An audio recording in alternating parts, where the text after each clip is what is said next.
कैसे हैं आप लोग?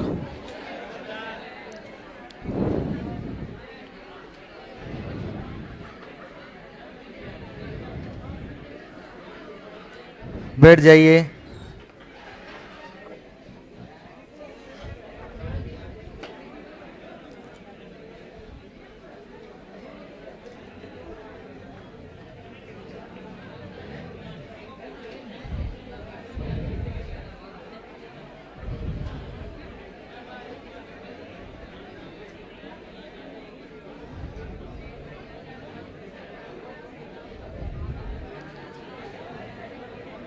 एक क्लास हुई थी ना अपनी, एक क्लास हुई थी।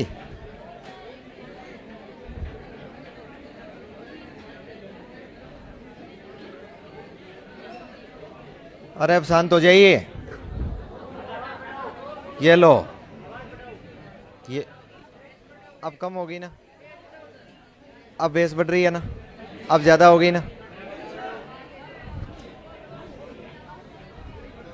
बड़ा भाई महेंद्र, थोड़ी बड़ा। अब ठीक है ना? बैठ जाइए।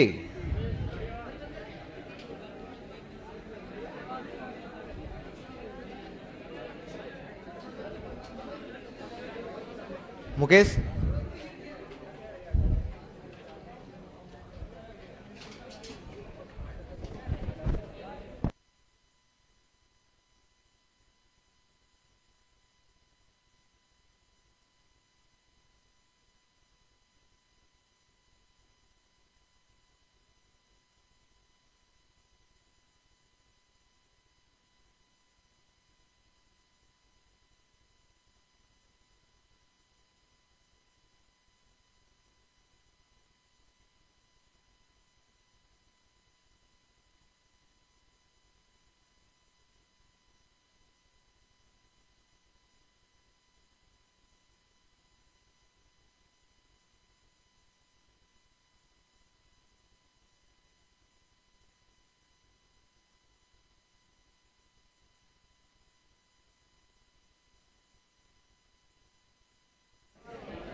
हाँ, शुक्रवार को पढ़ के गए थे हम, उसके बाद शनिवार को हमने नहीं पढ़ा। क्रिकेट नहीं थी, क्रिकेट तो संडे को थी। हैं? कौन जीता? हमारा डोल तुम्हें जीतने जैसा लग रहा है क्या? हैं?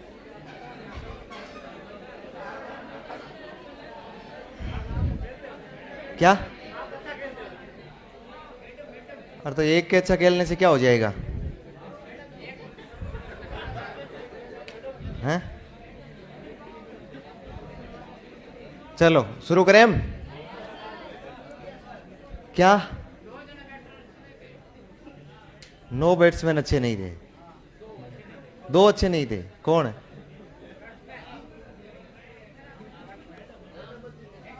वहां जो बैट्समैन थे ना वो सब यही थे। अरे मारा सपन पाठ है, बिना प्रैक्टिस कैसे ही होता है। हाँ मेड में थी बस।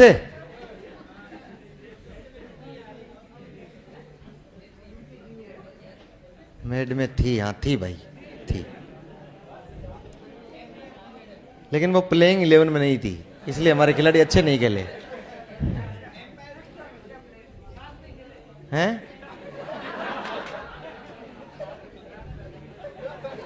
हैं? ज्यादा नहीं हो रहा है? ये मन के लड्डू मन में ही नहीं रह जाए। जैसे आया वैसे जाना पड़ सकता है, पढ़ ले नहीं। हैं? आवाज नहीं आ रही है? अब आ रही है ना? महेंद्र जी आपको आवाज सुनाई दे रही है ना मेरी? आ रही है। जब एक सेक्रेटरी कह सकता है कि आवाज आ रही है पीछे तक, तो आप कैसे कह सकते हैं कि आवाज नहीं आ रही है? चलिए अब शुरू कीजिए ना। वही है ना सारे लोग जो, या उससे एक्स्ट्रा तो नहीं है ना कोई? चलिए हमने मनोविज्ञान पढ़ना शुरू किया था, हल्का सा पढ़ा था मनोविज्ञान को।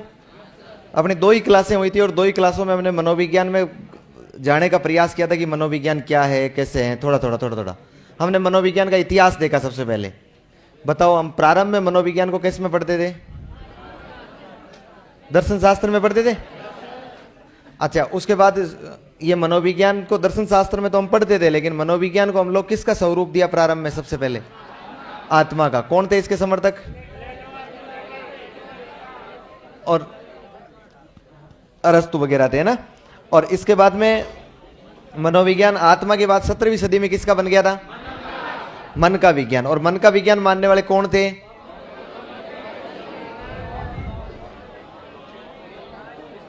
Very good. 18वीं सदी में किसका बना था? मन का ही रहा। 19वीं सदी में किसका हुआ? चेतना का विज्ञान मानने वाले कौन थे?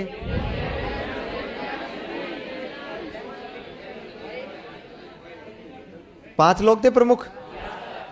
और 20वीं सदी में व्यवहार का मानने वाले कौन थे?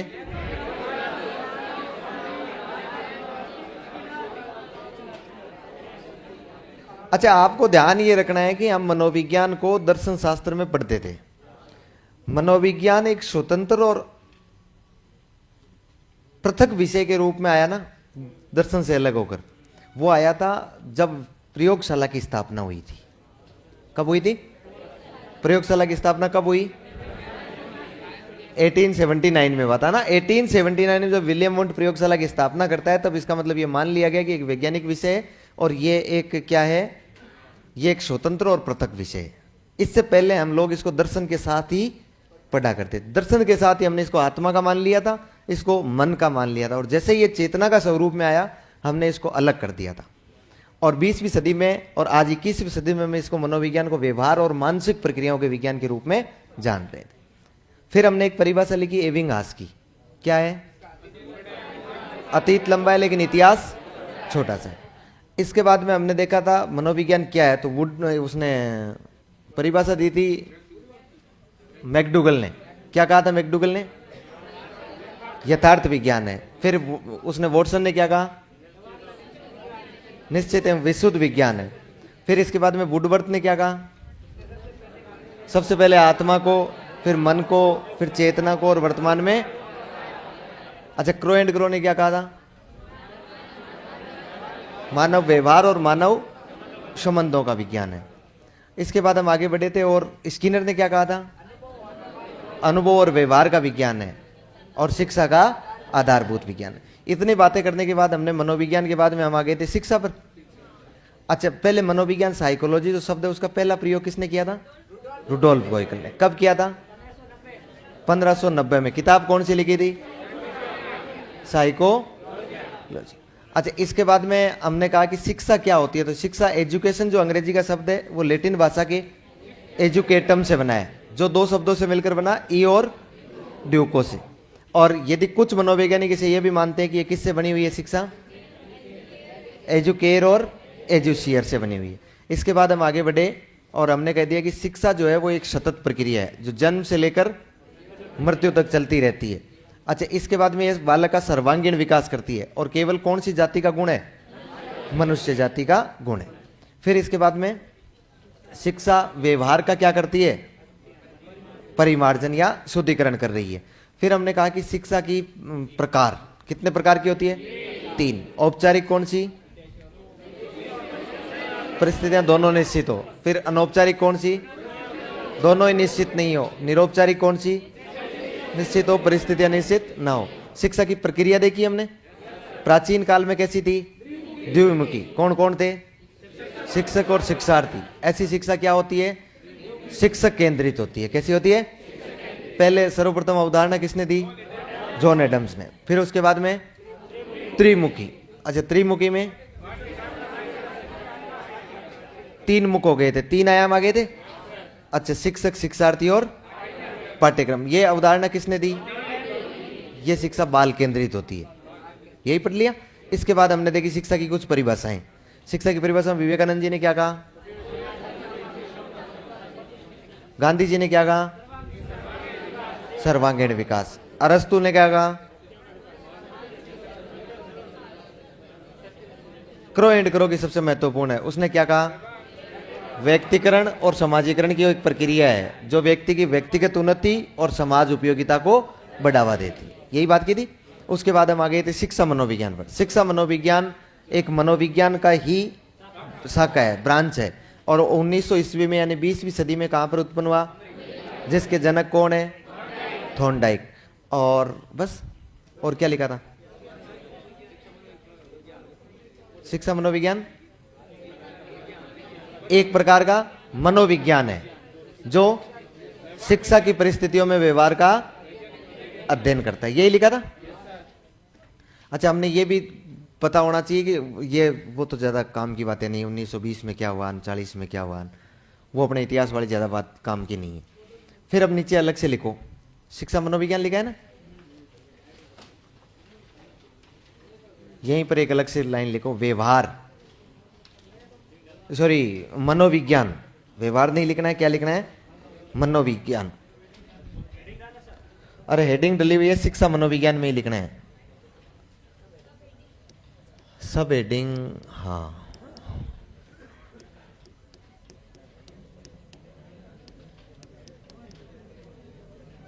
शिक्षा मनोविज्ञान।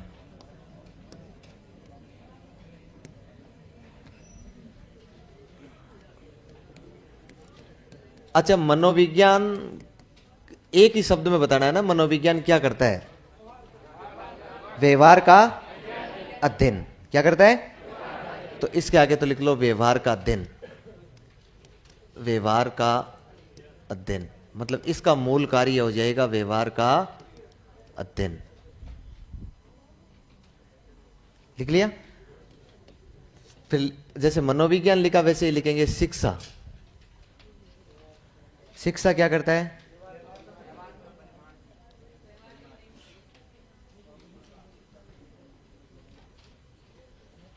क्या है? व्यवहार का परिमार्जन। परिमार्जन को ही हम लोग दूसरे शब्दों में कहेंगे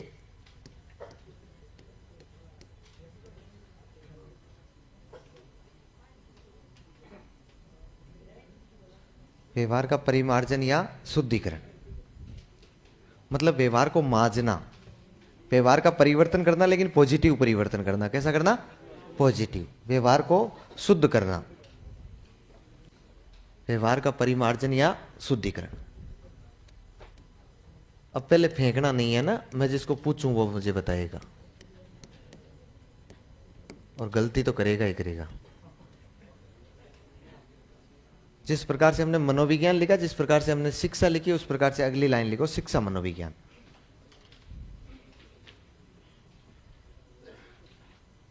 शिक्षा मनोविज्ञान बताओ, शिक्षा मनोविज्ञान क्या करता है? कौन बताएगा? हाँ,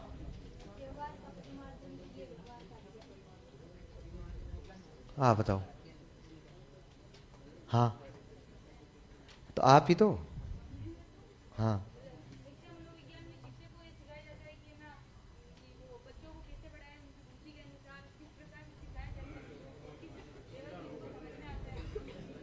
शांत शांत शांत।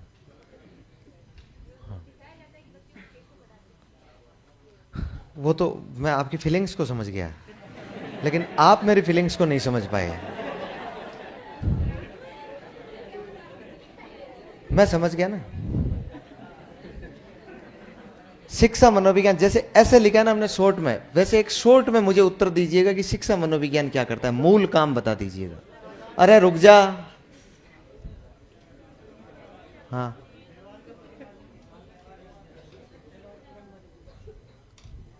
हाँ अब बताओ, तुम्हारा नंबर है, बताओ। शिक्षा के क्षेत्र में व्यवहार करना, शिक्षा के क्षेत्र में सुधार करना,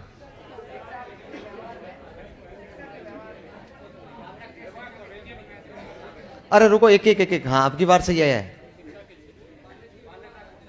बालक के व्यवहार का अध्ययन करना। अरे मनोविज्ञान तो संपूर्ण प्राणियों के व्यवहार का अध्ययन करता है, और शिक्षा मनोविज्ञान क्या करता है? बालक के व्यवहार का अध्ययन करता है। अरे मैं आपको समझाते समझाते थक चुका था उस दिन। मैंने कहा यदि मनोविज्ञान को जिस भी क्षेत्र में ले जाओगे उस क्षेत्र का अध्ययन करने लग जाएगा। आप यदि मनोविज्ञान को पशुओं के क्षेत्र में ले जाओगे तो पशु मनोविज्ञान बन के पशुओं के व्यवहार का अध्ययन करेगा। मनोविज्ञान को यदि उद्योग के क्षेत्र में ले जाओगे तो औद्योगिक मनोविज्ञान बन के उद्योगों के व्यवहार का अध्ययन करेगा। यदि इसको बालकों के क्षेत्र में ले जाओगे तो बाल मनोविज्ञान बन के क्या करेगा, ये बालकों के व्यवहार का अध्ययन करेगा।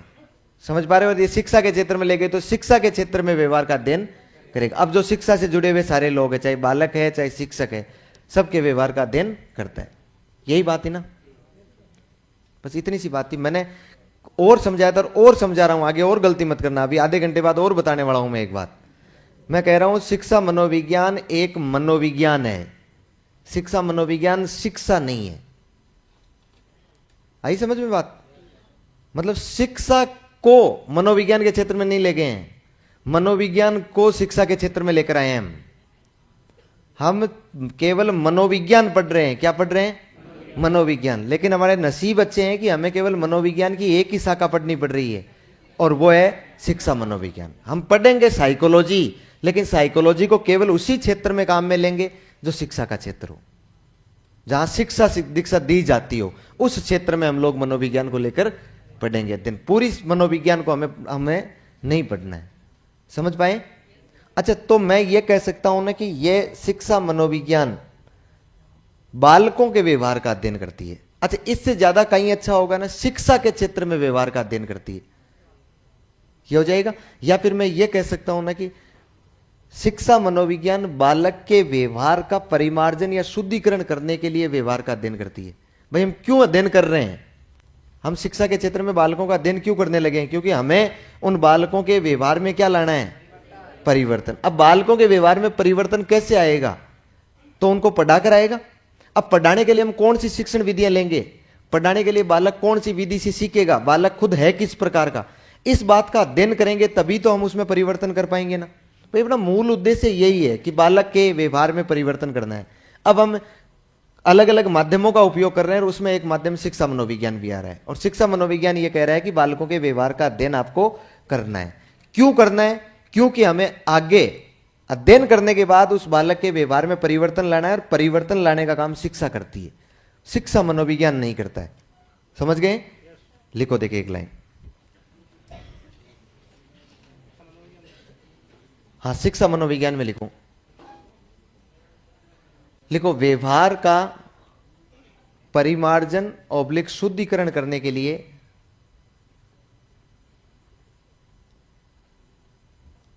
व्यवहार का परिमार्जन ऑब्लिक शुद्धिकरण करने के लिए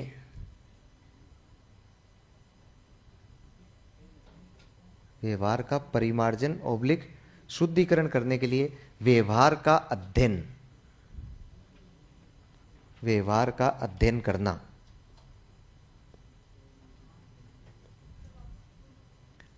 व्यवहार का परिमार्जन करने के लिए व्यवहार का अध्ययन करना। देखो ऑनलाइन से एक जवाब आया, आप बताना देखिए सही है गलत है। व्यवहार का अध्ययन कर व्यवहार में परिवर्तन लाना, सही है? व्यवहार का अध्ययन कर व्यवहार में परिवर्तन लाना। यदि यह सही होता तो हम बालकों को बाकी एक ही सब्जेक्ट नहीं पढ़ाते, केवल शिक्षा मनोविज्ञान पढ़ा के आ जाते। पहली क्लास से 12वीं क्लास तक बालकों को क्या पढ़ा के आ जाते?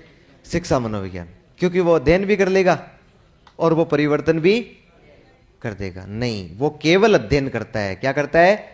अध्ययन। इसलिए हम लोगों को केवल अध्ययन करने के लिए हमने शिक्षा मनोविज्ञान सब्जेक्ट केवल टीचर्स को पढ़ाया जाता है, बालकों को नहीं पढ़ाया जाता है। यदि ये व्यवहार में परिवर्तन लाता ना तो टीचर्स को, हम बालकों को भी पढ़ाते। टीचर्स व्यवहार में अध्ययन करेंगे बालकों का। मैंने कल बताया ना, एक मनोवैज्ञानिक बिठा रखा है, वो अध्ययन कर रहा है। तो अब हमने उस मनोवैज्ञानिक और शिक्षक को जोड़ दिया है, शिक्षक को ही मनोवैज्ञानिक बना दिया है।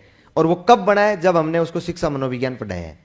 इसका मतलब शिक्षा मनोविज्ञान केवल और केवल क्या काम करता है? व्यवहार में अध्ययन करने का काम कर रहा है। देखो यहां एक शिक्षक बेटा बेटा बालकों को शिक्षा दे रहा है। क्या कर रहा है? शिक्षा दे रहा है। और शिक्षा दे रहा है, इसका मतलब शिक्षा से बालकों के व्यवहार में क्या आता है? सर्वांगीण विकास होता है ना। और सर्वांगीण विकास होने का मतलब परिवर्तन आता है। हमने इसी शिक्षक में शिक्षा मनोविज्ञान और डाल दी, शिक्षक को शिक्षा मनोविज्ञान और पढ़ा दी, और शिक्षा मनोविज्ञान वहां जो मनोवैज्ञानिक बेटा था ना, वहां जो मनोवैज्ञानिक शिक्षा का मनोवैज्ञानिक जो बेटा था, उसका केवल काम इतना है कि व्यवहार में अध्ययन करना। वो तो सिर्फ बता सकता है कि ये बालक किस प्रकार का है, परिवर्तन तो यही करेगा शिक्षक। हमने शिक्षा मनोविज्ञान को शिक्षक को दे दिया, ताकि अब शिक्षक के पास एक अतिरिक्त जिम्मेदारी दे दी कि अब तू बालकों के व्यवहार का अध्ययन भी तू ही करेगा, और फिर परिवर्तन लाएगा शिक्षा के द्वारा। किसके द्वारा? शिक्षा के द्वारा। बात क्लियर है? नीचे नोट लगा के लिखो, तीसरी बार लिख रहे हैं हम, है ना? लिखो,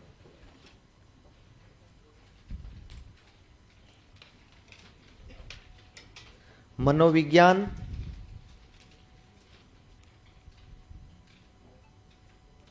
मनोविज्ञान हर परिस्थिति में, हर मतलब प्रत्येक,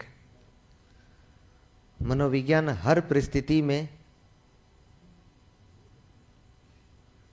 हर प्राणी मतलब प्रत्येक प्राणी, मनोविज्ञान हर परिस्थिति में हर प्राणी के व्यवहार का वैज्ञानिक अध्ययन करता है।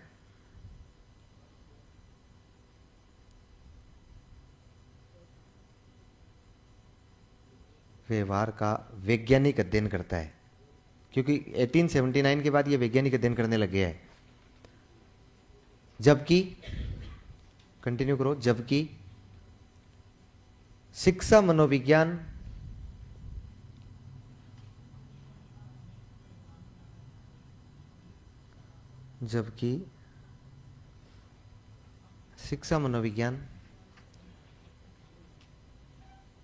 केवल शिक्षा के क्षेत्र में, शिक्षा की परिस्थितियों में,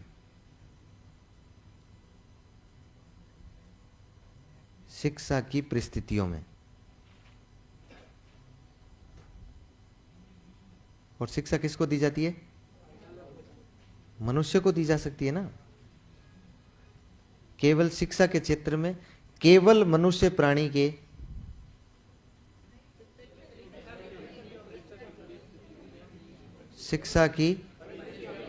शिक्षा की परिस्थितियों में केवल मनुष्य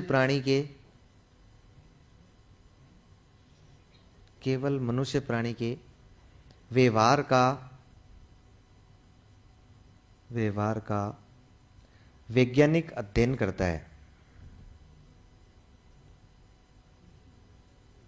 वैज्ञानिक अध्ययन शिक्षा मनोविज्ञान मेल है फीमेल है? फीमेल है तो करती है, लिख लो। मेल है तो करता है, लिख लो।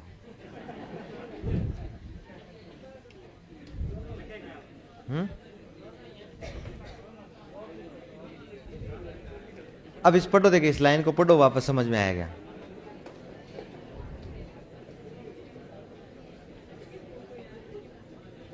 ऑन करना है, एसी पंखा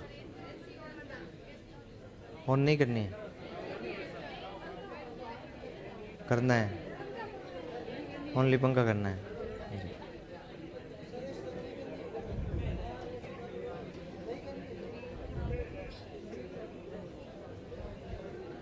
वहां वाला अपने नहीं,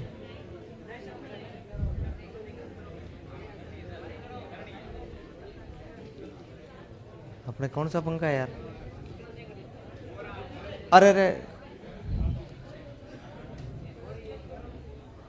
अरे मुझे नहीं जरूरत है, क्योंकि रात को भी ठंड में बहुत ठिठुरे थे। रात को मैच तो होने वालों का था, अपना तो क्या था, हार उर के बाहर बैठ गए थे। हैं? अरे मैं खेला था, लेकिन मैं अकेला क्या कर सकता था यार। बैटिंग की थी मैंने।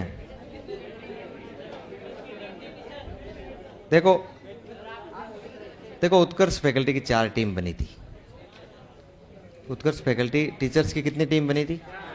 4 टीम। जयपुर वाले नहीं आए अब की बार, ओनली जोधपुर की 4 टीम बनी थी। 17 18 खिलाड़ी थे, उनमें से प्लेइंग 11 चुनी गई थी। तो प्लेइंग 11 चुनी कैसे गई, क्योंकि उनके बीच में पहले कोई कॉम्बिनेशन तो था नहीं, कौन खेलना जानता है कौन नहीं जानता है कैसे पता लगे, कोई पता नहीं था, तो उसमें प्लेइंग 11 चुन ली गई। अच्छा, मैं नसीब वाला था कि मैं ये सॉफ्टवेयर से हुआ था, टीम में चुनने वाला और कैप्टन बनाने वाला और वाइस कैप्टन, तो मैं टीम का सॉफ्टवेयर से वाइस कैप्टन बन गया। तो अब वो मुझे बाहर नहीं निकाल सकते थे क्योंकि इज्जत का सवाल था, तो फिर मैं टीम के अंदर ही रह गया। फिर हमने ठोस हार ली और हारने के बाद बॉलिंग कर ली। हारने के बाद निश्चित सी बात है बॉलिंग करनी थी। फिर 10 ओवर किए, तो 10 ओवर में फिर ढंग से कूटे। उन्होंने 98 ठोक डाले, मैं 98 ठोके उन्होंने हैं। फिर हमारा वापस नंबर आया। फिर हमारी टीम के कैप्टन थे कविया सर, लाल सिंह जी। अरे बहुत गजब के प्रोफेशनल खिलाड़ी है वो, क्रिकेट के प्रोफेशनल खिलाड़ी है वो, लेकिन गोडा उन्होंने ही दिया हमें। खिलाड़ी अच्छे थे, एक स्कूलिंग के थे, एक फैकल्टी थी वो भी अच्छी खिलाड़ी थी, तो उनको फिर ओपनर भेजा गया। वहाँ हमारी लड़ाई ये चल रही थी कि भाई इसके बाद कौन जाएगा, कौन जाएगा, मतलब सभी तैयार बैठे थे। हम यही सोच रहे थे अरे यार कब आउट हो ये, क्योंकि नंबर खेलने में आना चाहिए। तो उनकी उधर बॉलिंग ठीक थी, ग्यारसी लाल जी थे तो उनकी बॉलिंग अच्छी थी, तो उन्होंने 4-5 ओवर निकाल डाले। 10 ओवर का मैच था। फिर 1 डाउन हुआ, एक आउट हुए तो एक तो उनका कैच छोड़ दिया, तब थोड़ी गालियां निकाली हमने उस फील्डर को, क्यों छोड़ा। फिर 1 डाउन पे गए जितेंद्र जी सर, जितेंद्र शर्मा सर है, संस्कृत पढ़ाते, हाँ। फिर वो गए और मामला उनसे ही नहीं बैठ रहा था, उतने में दूसरा आउट हो गया। दूसरा आउट हुआ तो कोई दूसरा जा रहा था, मैं पहले ही भाग गया। मैंने कहा रुक यार, बोले नहीं नहीं मुझे जाना। अरे मैंने कहा वॉइस कैप्टन हूँ यार, इज्जत का ख्याल कर। तो आवाज बढ़ाऊं, ये लो। हाँ, मुझे तो पता ही नहीं वॉइस कैप्टन की इतनी इज्जत है। फिर चला गया। फिर उसके बाद आगे जाके सिचुएशंस देखी तो सिचुएशंस क्रिटिकल बन चुकी थी। क्रिटिकल 4 ओवर में शायद रन चाहिए थे मेरे ख्याल से 60-62 रन के आसपास चाहिए थे। फिर थोड़ा स्ट्राइक वाला, फिर उतने में आगे के 2 ओवर निकले, तो उन 2 ओवर में हमारे 2-3 विकेट और चले गए। मैं तो संयोग से वहीं रहा क्योंकि नॉन स्ट्राइक पे था तो ज़्यादा समस्या आई नहीं। तो फिर लास्ट में 2 ओवर में रन चाहिए थे 43। ठीक ठीक स्थिति आई। फिर स्ट्राइक पे मैं आ गया। मैंने कहा अब कोई नहीं आएगा, मैंने कहा सिंगल नहीं लूंगा भाई, उधर रहना, क्योंकि ओवर 2 ही बचे हैं। फिर उस ओवर में पता नहीं कैसे सेट हो गया, तो उस ओवर में मैंने रन ले लिए 24 एक ओवर में। लेकिन 24 रन लेने के पीछे ये हुआ कि लास्ट बॉल पे 2 रन मिले तो मैं नॉन स्ट्राइक पे आ गया अगले ओवर में। अब अगले ओवर में नॉन स्ट्राइक पे आया तो समस्या ये कि जो स्ट्राइक पे आए उन्हें खेलना नहीं आए, तो करे क्या। तो मैंने कहा भाई यार क्या करना, कीपर के हाथ में भी चली जाए। मैंने कहा मैं आ जाऊंगा, तू आ जाना, मैं आउट नहीं होऊंगा, मैं पहुंच जाऊंगा तेरे पास। तो उन्होंने प्रयास किया, बॉल डॉट चली गई। दूसरी बॉल पे उन्होंने प्रयास किया सिंगल लेने का, बोले मैं आपको स्ट्राइक दे दूंगा, तो कट लग के 4 चला गया। फिर गड़बड़ हो गया। फिर तीसरी बॉल पे फिर खाली चली गई। चौथी बॉल पे फिर मैंने कहा तू दौड़ ही जाना, तो मैं नहीं धक्का दे के बाहर निकालूंगा। तो वो दौड़ा नहीं, वो हिलता वहीं बैठा रहा, मैं बीच में आ गया, रन आउट कर दिया। तो मामला क्या हो गया, फेल हो गया, गलत हो गया काम है। फिर फाइनल तो उसके बाद तो किसने जीता था, उत्कर्ष। नहीं नहीं कैसे निकल गए, अपना काम बहुत है वहां। फिर उसके बाद डांस वांस कौन करेगा, चौधरी तो पूरी करनी होती है ना, कमेंट्री कौन बोलेगा, नाश्ते कौन करेगा, हैं जिम्मन कौन लेगा। हाँ सही कह रही है चोरी, ये मत पूछो तुम। जिम्मन में तो हाई फाई जिम्मन होता है, आपको पता है, हाई फाई वो हल्दी की सब्जी, वो सारे हलवा गुलाब जामुन है। अरे हल्दी की सब्जी कमजोर होती है क्या, अब सुनो, अब हो गया यूपीएल 2.0। और नहीं, अभी मैंने काम की बात तो बताई नहीं है। फिर उसमें अलग अलग खिलाड़ी चुने गए थे ना, तो उनमें मुझे बेस्टमैन का अवार्ड मिला था। मतलब बेस्टमैन मैं ही हूँ। हाँ हाँ मिला था, मजाक वाली बात नहीं है। क्या सुरेश जी को, सुनील जी सर को, भागीरथी सर को मिला था रन आउट के लिए। उन्होंने रन आउट कर दिया था। डांस के लिए, डांस तो बाद में हुआ था। वो आपको पता है ना कि उछल कूद तो बाद में होती है काम होने के बाद। चलो अब पढ़ो तुम। अब देखो फाइनल उन्होंने जीता था यार। उत्कर्ष कौन थी वो, क्या नाम था उसका? हम तो किंग 11 में थे। एक थी उत्कर्ष, अलग अलग बनी हुई थी यार टीम हैं। युगांडा नहीं, यही की टीम थी।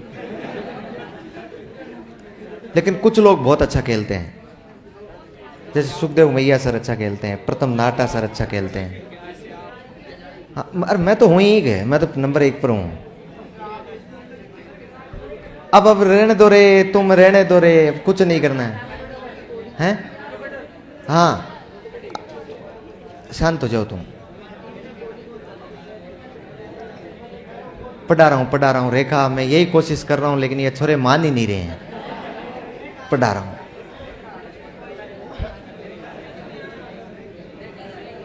अरे तुम रहने दो रे, अब शांत हो जाओ रे। मैं कहां चल रहा था? एक सवाल पूछूं आपको।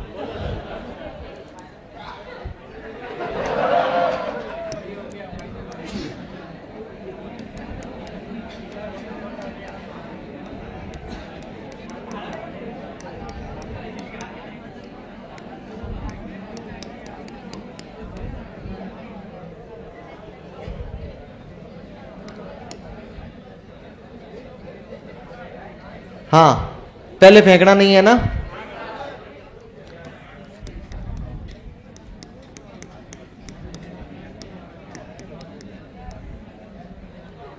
अच्छा मनोविज्ञान है।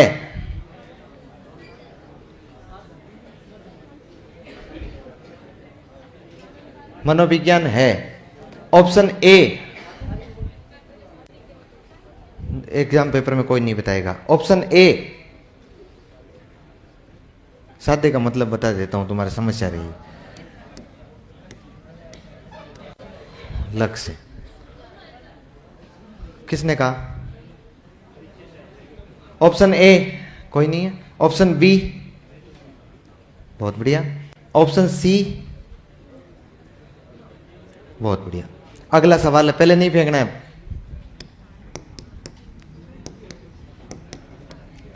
शिक्षा है।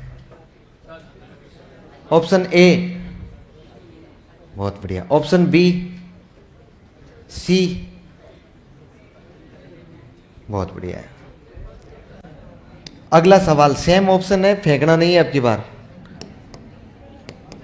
शिक्षा मनोविज्ञान, शिक्षा मनोविज्ञान। Option A, option A very good. Option B, option सी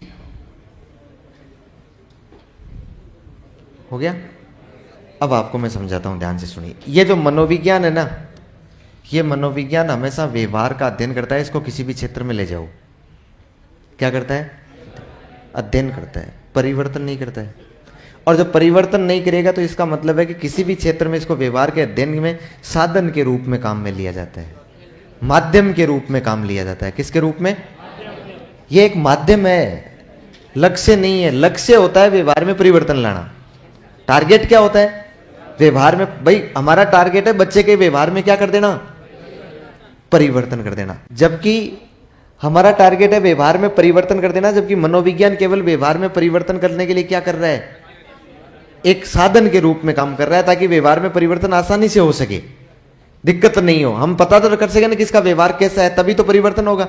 नहीं तो सब में एक जैसा परिवर्तन थोड़ी लाना है। अब ये मनोविज्ञान है केवल और केवल क्या है? साधन। क्लियर? अच्छा, शिक्षा क्या है? हमारा ये लक्ष्य है कि व्यवहार में परिवर्तन लेकर आए। तो शिक्षा क्या बन जाएगा? साध्य। साध्य यानी लक्ष्य, मतलब टारगेट हमारा है शिक्षा देना, और शिक्षा अपने आप ही शिक्षा दे दी जाए, इसका मतलब व्यवहार में क्या आ जाता है? परिवर्तन आ जाता है। ठीक है, तो शिक्षा मनोविज्ञान क्या होगा? तो तुम्हारे बाप का राज है क्या? मैं पहले दिन से कह रहा हूं, शिक्षा मनोविज्ञान, education psychology is a psychology. शिक्षा मनोविज्ञान एक मनोविज्ञान है। शिक्षा मनोविज्ञान एक मनोविज्ञान है जिसको हमने शिक्षा के क्षेत्र में व्यवहार का अध्ययन करने के लिए काम में लिया है। अरे हमारा टारगेट शिक्षा मनोविज्ञान होती तो बच्चों को शिक्षा मनोविज्ञान ही पढ़ाते ना, हम दूसरा क्यों सब्जेक्ट पढ़ाते? शिक्षा क्यों देते उसको? तो शिक्षा मनोविज्ञान क्या है? साधन। मैं कह रहा हूं गलत कर दिया ना? कितनी बार गलत कर दिया आपने? एक और पूछूंगा आज की क्लास में, एक बार और पूछूंगा ऐसा ही सवाल, और फिर तुम गलत करोगे। बोले ओके सर, हाँ कर देंगे, कर देंगे, कर देना तुम। लिखो नीचे एक अलग से लाइन में,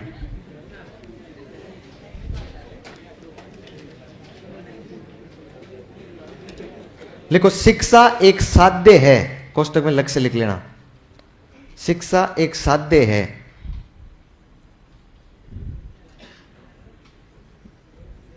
जबकि शिक्षा मनोविज्ञान, जबकि शिक्षा मनोविज्ञान, शिक्षा एक साध्य है, जबकि शिक्षा मनोविज्ञान एक साधन है।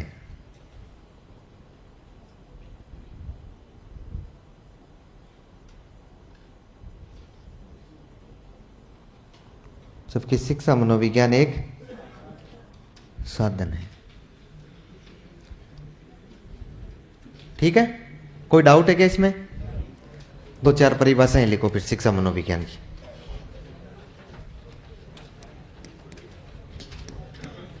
लिखो कोल्सनिक, लिखो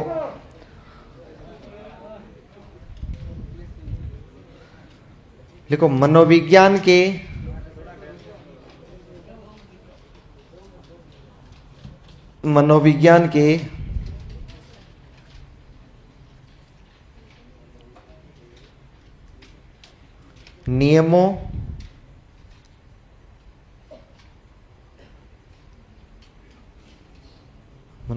के नियमों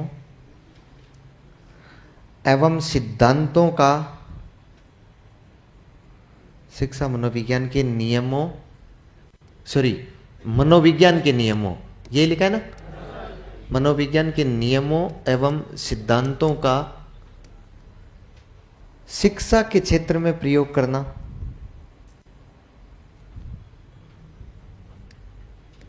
शिक्षा के क्षेत्र में प्रयोग करना शिक्षा मनोविज्ञान कहलाता है।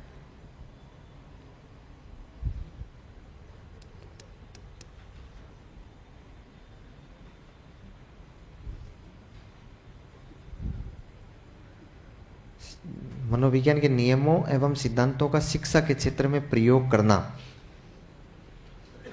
शिक्षा मनोविज्ञान कहलाता है। अगली लिखो स्किनर। स्किनर की पहली परिभाषा,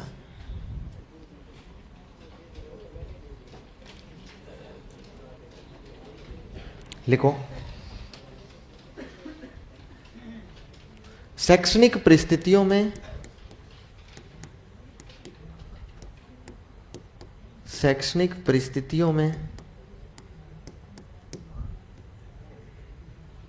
शैक्षणिक परिस्थितियों में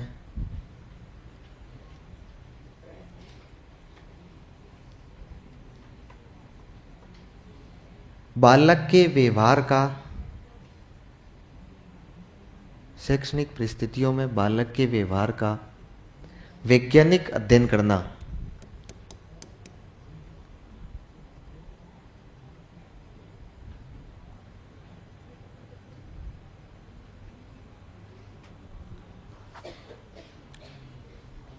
शैक्षणिक परिस्थितियों में बालक के व्यवहार का वैज्ञानिक अध्ययन करना शिक्षा मनोविज्ञान है। शिक्षा मनोविज्ञान है।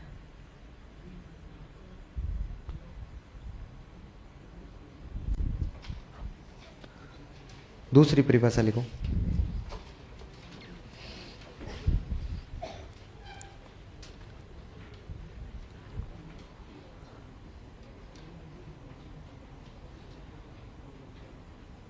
दूसरी परिभाषा क्या है? दूसरी परिभाषा लिखो। शिक्षा मनोविज्ञान। शिक्षा मनोविज्ञान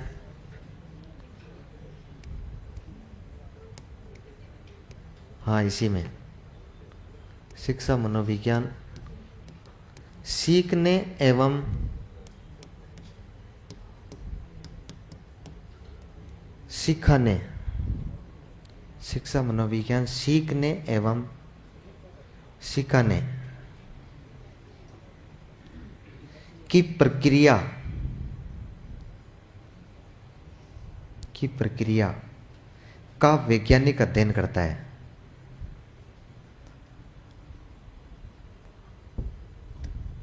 का वैज्ञानिक अध्ययन करता है।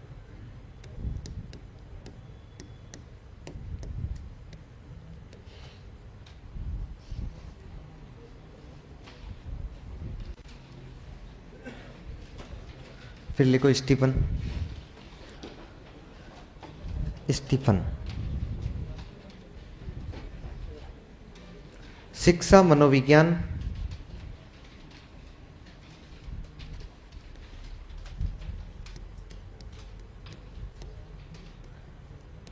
मनोविज्ञान बालक की शैक्षिक अभिवृद्धि एवं विकास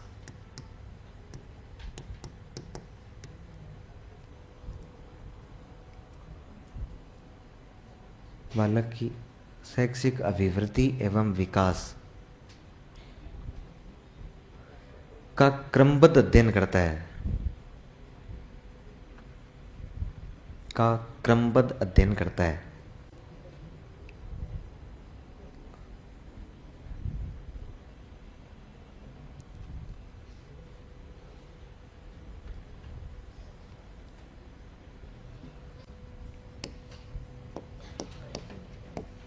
पील।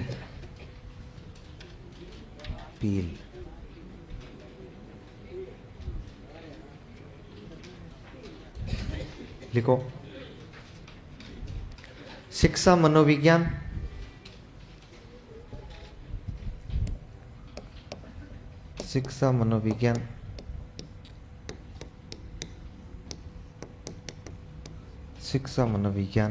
शिक्षा का विज्ञान है।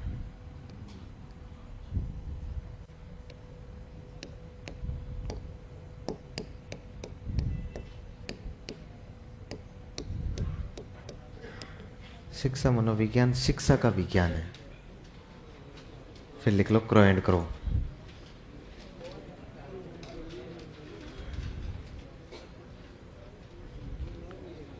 क्रो एंड क्रो लिखो।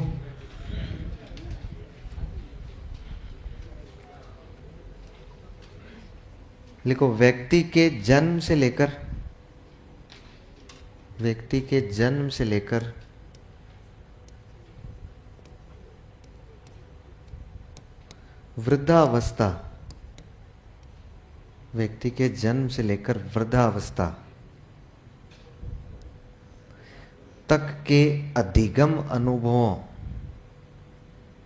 जन्म से लेकर वृद्धावस्था तक के अधिगम अनुभवों का वर्णन व्यक्ति के जन्म से लेकर वृद्धावस्था तक के अधिगम अनुभवों का वर्णन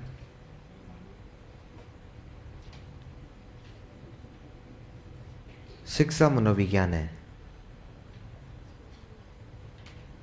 का वर्णन शिक्षा मनोविज्ञान है।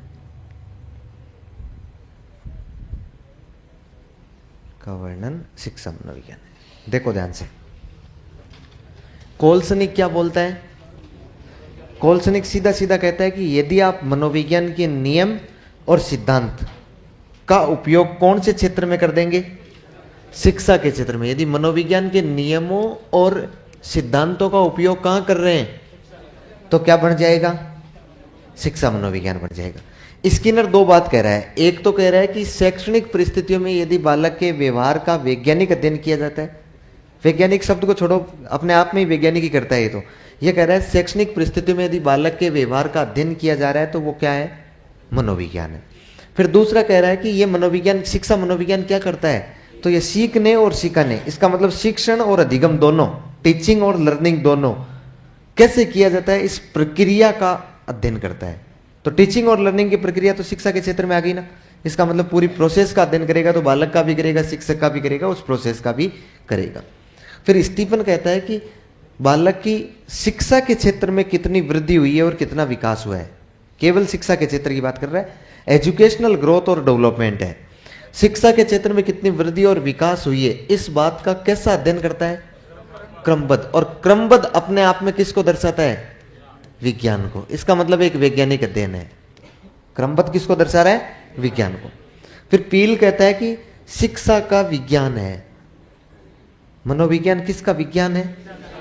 विज्ञान। शिक्षा का विज्ञान मतलब शिक्षा का क्रमबद्ध और व्यवस्थित अध्ययन कर रहा है कि बालक ने शिक्षा किस प्रकार की ली होगी। तो पील अलग बात कर रहा है अपनी। क्रो एंड क्रो ने तो कहा है कि व्यक्ति जब जन्मता है उससे लेकर जब तक मरता है वृद्धावस्था तक, तब तक के यदि अधिगम अनुभव उसने कितने लिए हैं। अधिगम अनुभव का मतलब है क्या सीखा है, मतलब उसका व्यवहार कैसा है। अधिगम अनुभव का मतलब वर्तमान में उसका व्यवहार कैसा है, कितने अधिगम अनुभव लिए हैं। उन सब अधिगम अनुभवों का जो वर्णन किया जाता है ना, वो किस में किया जाता है? शिक्षा मनोविज्ञान में किया जाता है। इनकी सारी परिभाषा इंपॉर्टेंट है। ऐसा नहीं कि कोई सी परिभाषा इंपॉर्टेंट नहीं है। सर्वाधिक ये स्टीफन की भी पूछी गई है, ये स्किनर की भी पूछी गई है, और क्रो एंड क्रो की तो पूछते ही पूछते हैं। तो लगभग ये सारी परिभाषाएं क्या है? बहुत इंपॉर्टेंट बन जाती है अपने लिए। तो शिक्षा मनोविज्ञान ये होता है। बात क्लियर? बहुत बढ़िया। अब आगे हेडिंग लिखो,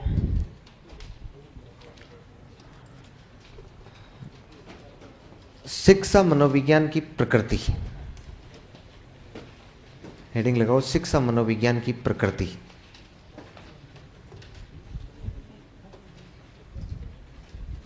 शिक्षा मनोविज्ञान की प्रकृति। अच्छा, आप भूल तो नहीं गए? मैंने कुछ बताया था आपको, नहीं भूले? बता दोगे? बताओ तो।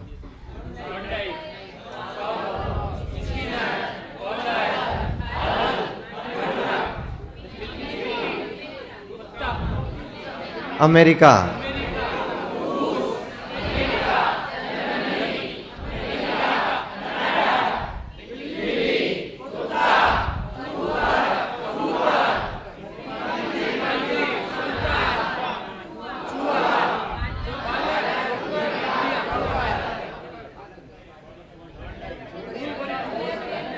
बोले प्रयत्न का सिद्धांत, अनुकूलित अनुक्रिया का सिद्धांत, क्रिया प्रसूत अनुक्रिया का सिद्धांत, सूझ एवं अंतर्दृष्टि का सिद्धांत, पुनर्बलन का सिद्धांत, सामाजिक अधिगम का सिद्धांत। ये तो भूल गए भाई तुम।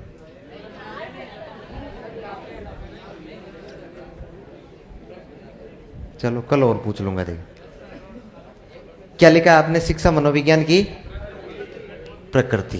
किसकी चर्चा करेंगे अब हम? प्रकृति, नेचर की चर्चा करेंगे ना। शिक्षा मनोविज्ञान की नेचर कैसी है, शिक्षा मनोविज्ञान की प्रकृति कैसी है। देखो बहुत इंपॉर्टेंट बात है ना। शिक्षा मनोविज्ञान की प्रकृति से सवाल पूछेगा, निम्न में से कौन सा शिक्षा मनोविज्ञान की प्रकृति के बारे में असत्य है, यह सवाल पूछा जाएगा आपको। अच्छा, आपको पता है क्या शिक्षा मनोविज्ञान एक वैज्ञानिक विषय है? ये पता है ना? इसका मतलब लिखना नहीं है, देखना है केवल। शिक्षा मनोविज्ञान की प्रकृति कैसी है? वैज्ञानिक। वैज्ञानिक विषय एक नहीं है, किसी को ऐसे ही स्वीकार नहीं कर लेना। अपने को प्रकृति के समझना जरूरी है। शिक्षा मनोविज्ञान की प्रकृति कैसी है? वैज्ञानिक। अच्छा, आपको यह भी बताया कि शिक्षा मनोविज्ञान एक विकासशील विषय है। कैसा विषय? विकासशील का मतलब समझ गए ना? विकासशील का मतलब है शिक्षा मनोविज्ञान अभी और विकसित हो रहा है। 1900 में ही तो आया है शिक्षा मनोविज्ञान। तो शिक्षा मनोविज्ञान एक कैसा है, विकासशील, और विकास में भी योगदान होता है, बालक के विकास में भी योगदान, क्योंकि अध्ययन करके देता है। जब अध्ययन करके दे रहा है और उसके शुद्धिकरण में काम आ रहा है, वो परिमार्जन में काम आ रहा है, इसका मतलब ये एक प्रकार का पॉजिटिव साइंस है। किस प्रकार का है, धनात्मक। और धनात्मक को हम लोग क्या बोल सकते हैं, सकारात्मक। एक ही बात है। अच्छा, वैज्ञानिक है, विकासशील है, धनात्मक है। अच्छा मुझे बताइए, शिक्षा मनोविज्ञान वह विषय है जिसको इस वातावरण में काम में लिया जाता है, जन्मजात तो नहीं होता है ना। शिक्षा मनोविज्ञान को वातावरण में, इस वातावरण में, और एक व्यक्ति दूसरे व्यक्ति के व्यवहार का अध्ययन कर रहा होगा, या उस जो पढ़ा रहा होगा उस प्रक्रिया का अध्ययन कर रहा होगा, तो कुल मिला के मैं इसको कह सकता हूं कि ये एक सामाजिक विषय विज्ञान है। क्या है, सामाजिक विज्ञान। मनोविज्ञान एक क्या है, सामाजिक विज्ञान है भाई, एक सामाजिक विषय है मनोविज्ञान। अच्छा सामाजिक विषय है तो मुझे बताइए, ये व्यवहार का अध्ययन करता है कि नहीं करता है, करता है ना। तो मनोविज्ञान एक, शिक्षा मनोविज्ञान एक व्यवहार का अध्ययन करने वाला विषय है। किसका विषय है, व्यवहार का अध्ययन करने वाला विषय। अच्छा एक बात और ध्यान रखिए, ये जो शिक्षा मनोविज्ञान है ना, ये शिक्षा मनोविज्ञान अनुप्रयुक्त मनोविज्ञान है। क्या है, अनुप्रयुक्त मनोविज्ञान। अनुप्रयुक्त मनोविज्ञान का मतलब होता है अप्लाइड साइंस है। कैसा है, अप्लाइड। अप्लाइड साइंस का मतलब सीधा सीधा होता है कि जरूरी नहीं इसका नियम जहां से आया वहीं पर काम में लिया जाए, इसको एक से दूसरे प्राणी पर अप्लाई किया जा सकता है। और आप याद करके देखो, कुत्ते और बिल्लियों के बाद में हमने इसको किस पर लेकर आए हैं, मनुष्य पर लेकर आए हैं। इसका मतलब अप्लाइड हुआ है कि नहीं हुआ है। अब इसको हिंदी में अनुप्रयुक्त, उपयुक्त, अनुप्रयोग, कुछ भी नाम लिखे, इंग्लिश में इसका नाम क्या होगा, अप्लाइड साइंस है। शिक्षा मनोविज्ञान एक क्या है, अप्लाइड साइंस है, ध्यान रखिएगा। तो शिक्षा मनोविज्ञान एक वैज्ञानिक विषय है, शिक्षा मनोविज्ञान एक विकासशील विषय, धनात्मक विषय, सामाजिक विज्ञान है, व्यवहार का अध्ययन है, और अनुप्रयुक्त विषय। लिखो,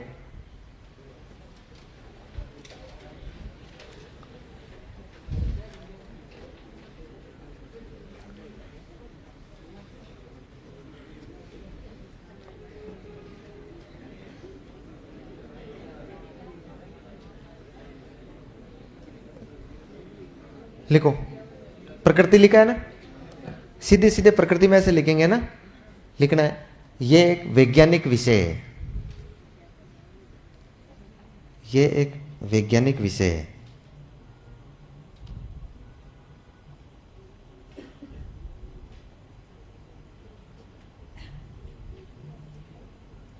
ये कैसा विषय है, वैज्ञानिक विषय। फिर लिख लो,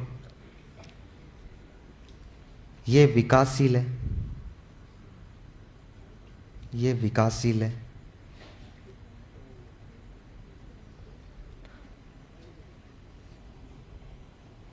फिर लिखना, ये धनात्मक है,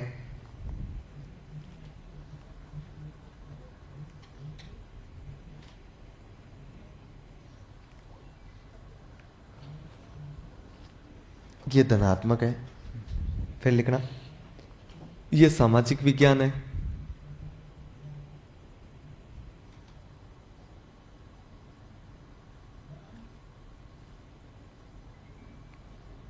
ये सामाजिक विज्ञान है।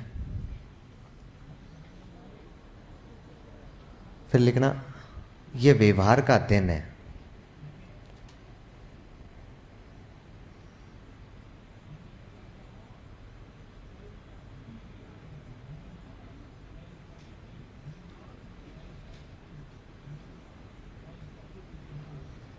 ये व्यवहार का अध्ययन है।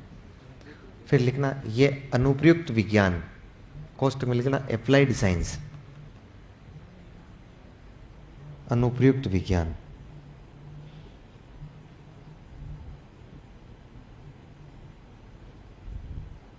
Applied science.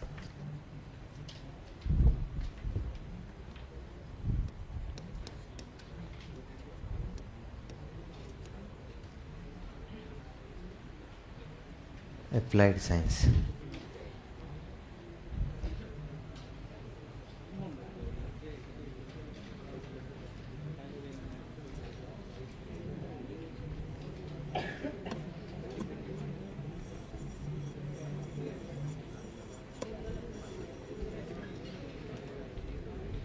लिख लिया? ऑनलाइन वाले तुम पढ़ते रहो तुम। ये पूछ रहे हैं कि मैं क्लास ले रही हूँ, बुद्धि तक पहुँच गई हूँ, कंटिन्यू करें या नहीं करें। अब वो आपकी मर्जी है, आप पिछली वाली क्लास से ले हो, ये क्लास से ले हो, मैं तो सेम ही हूँ। देखो ये तो कितना बड़ा गजब का कमेंट लिखा है ना। सर आपकी साइकोलॉजी क्लास सुनते ही याद हो जाती है और फिट हो जाती है। Your explain is brilliant. आपकी तरह के इधर टीचर पढ़ाते हैं, मुझे डेमो याद आ रहा है।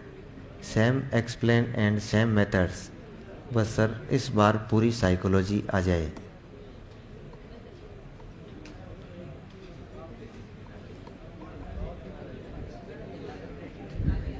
धन्यवाद, हो जाएगी। क्या करूं, नाम बताऊं?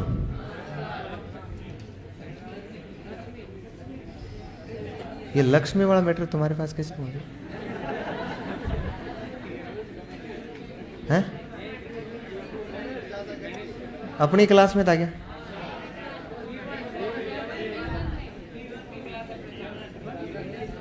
तुम मेरी अचेतन में दमित इच्छाओं को बाहर ना लाओ।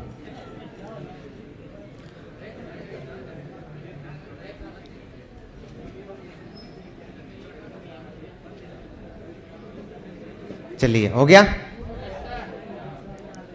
अब एक बहुत इंपॉर्टेंट क्वेश्चन सिखाता हूं आपको। प्रकृति जो होती है ना किसी भी सब्जेक्ट की, छोरो सुन लो रे, आवाज मत करो, नहीं मैं लिखा के निकल जाऊंगा और पता ही नहीं लगेगा आपको। प्रकृति, बातें खूब कर ली आज, पहले ही 10-15 मिनट तक कर लिए। अब आओ, प्रकृति जो होती है ना, इस प्रकृति के आधार पर जितने भी विज्ञान होते हैं ना इस दुनिया के, वो 2 प्रकार के होते हैं। प्रकृति के आधार पर विज्ञान कितने प्रकार के होते हैं? 2 प्रकार के होते हैं। एक प्रकार के होते हैं जिन्हें हम लोग बोलते हैं विधायक विज्ञान। क्या होते हैं? और दूसरे प्रकार के होते हैं जिन्हें हम लोग बोलते हैं नियामक विज्ञान। क्या बोलेंगे? नियामक विज्ञान। एक तो होते हैं विधायक विज्ञान और एक क्या होते हैं? नियामक विज्ञान। ध्यान से समझना है। मैं कह रहा हूं दुनिया के जितने भी विज्ञान है ना, साइंसेज, मतलब ऐसे विषय जिनको विज्ञान का दर्जा मिल चुका है। केवल केमिस्ट्री फिजिक्स की बात नहीं कर रहा हूं मैं। जैसे मनोविज्ञान भी तो एक साइंस है ना, इतिहास भी एक वैज्ञानिक विषय, राजनीति विज्ञान भी एक वैज्ञानिक विषय है। इसका मतलब है जिस भी विषय में यदि उसकी विषय वस्तु का क्रमबद्ध और व्यवस्थित अध्ययन किया जाता हो वह विज्ञान होता है। तो जितने भी दुनिया के विज्ञान विषय ना, उनको हम लोग इस प्रकृति के आधार पर 2 भागों में बांट सकते हैं। एक तो कौन सा बन जाएगा? विधायक। और दूसरा कौन सा बन जाएगा? नियामक। अब कैटेगरी में बांटने के लिए मैं मापदंड बताता हूं आपको, क्या मापदंड होता है, कैसे अलग अलग बांटते हैं। देखिए, विधायक विज्ञान वह होता है जो तथ्यों पर बल देता है। किस पर बल देता है? इसलिए ये विज्ञान तथ्यात्मक विज्ञान कहलाते हैं। क्या कहलाएंगे? मतलब फैक्ट पर बल देता है, इसलिए इन्हें फैक्चुअल साइंस बोलते हैं हम लोग, तथ्यात्मक विज्ञान। और नियामक विज्ञान वह होते हैं जो मूल्य पर बल देते हैं। मूल्य, रेट नहीं, मूल्य वैल्यू। किसकी बात कर रहे हैं? वैल्यू। अच्छा, ये मूल्यों पर बल देते हैं, इसलिए इन्हें हम लोग बोलते हैं वैल्यूएबल साइंस, मतलब मूल्यात्मक विज्ञान। बात समझ पा रहे हैं क्या? एक तो होते हैं तथ्यात्मक विज्ञान और एक होते हैं मूल्यात्मक विज्ञान। अब कौन से तथ्यात्मक विज्ञान होंगे? कौन से होंगे तथ्यात्मक विज्ञान? जो तथ्य पर बल देते हैं। तथ्यात्मक विज्ञान जितने भी होंगे ना, वो है पर बल देते हैं। किस पर? है मतलब सीधा सीधा केवल है लिखूंगा तो भी ठीक नहीं रहेगा। क्या है? और ये कहते हैं क्या होना चाहिए।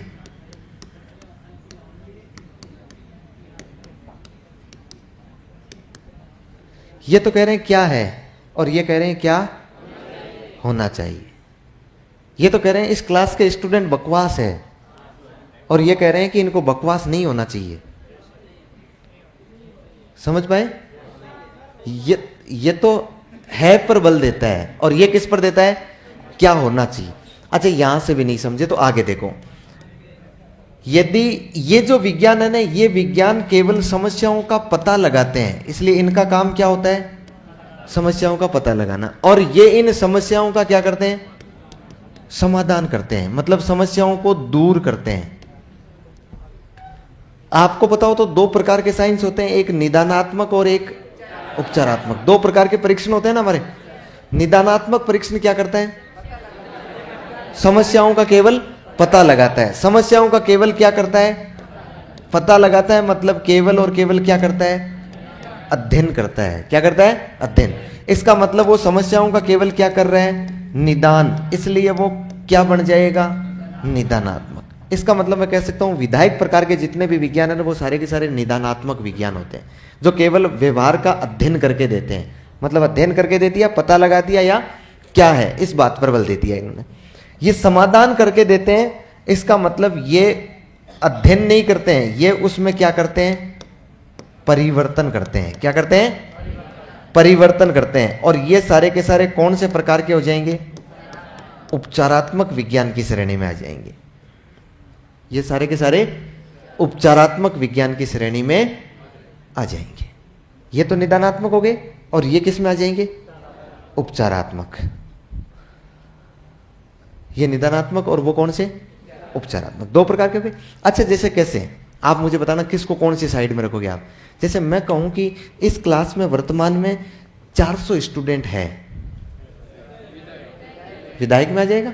मैं कहूं कि इस क्लास की सीटिंग देखते हुए इसमें 800 स्टूडेंट होने चाहिए, किस में आ जाएगा? नियामक। समझ रहे? अच्छा, मैं ये कह सकता हूं कि सूर्य पूर्व दिशा में उदय होता है, विधायक। मैं कहूं कि कभी कभी सूर्य को पश्चिम दिशा से भी उदय हो जाना चाहिए, नियामक। अध्ययन की बात कर रहे हैं। अच्छा, मैं ये कहूं कि इस क्लास में 20% लोगों को नींद आ रही है, क्या है? विधायक। इस आपकी भरी बेरोजगारी को देखते हुए किसी को भी नींद नहीं आनी चाहिए। कैसा हो जाएगा? अध्ययन करता है कि नहीं करता है? अच्छा, मैं कहूं कि इस कोचिंग की फीस आपकी 15,000 रुपये है। कितनी है? 15,000 है। 15,000 है, लेकिन इस कोचिंग की सुविधाओं और यहाँ की गुणवत्ता को देखते हुए कोचिंग की फीस 55,000 रुपये होनी चाहिए। कैसा होता है? नियामक। देखो, अब ऐसे तो ये है कि जो संतुष्ट अपनी जिंदगी से नहीं है ना, उनको कोई नहीं कर सकता है। अब सुनिए मेरी बात। मैं ये कहूं कि आप सभी अभी बेरोजगार है, विधायक है, अध्ययन कर लिया। अच्छा, मैं कहूं कि आपकी योग्यता और लगन और मेहनत को देखते हुए सरकार को आपको ज्वाइनिंग लेटर देके स्कूलों में भेज देना चाहिए, नियामक है ना? मेरी बात समझ गए क्या आप? हाँ, अभी यस सर ये उछल रहे हैं। 3 सवाल पूछूंगा, चलिए। पहले जवाब देना नहीं है, जवाब बाद में देना है ना, जब मैं पूछूं तब। ऑप्शन ए विधायक, ऑप्शन बी है नियामक, और ऑप्शन सी है दोनों। ठीक है? दोनों मतलब विधायक और नियामक। क्या? नहीं, बाद में समझाऊंगा, नहीं तो सवाल सही कर दोगे तुम। हाँ, सुनिएगा मेरी बात। Question number 1।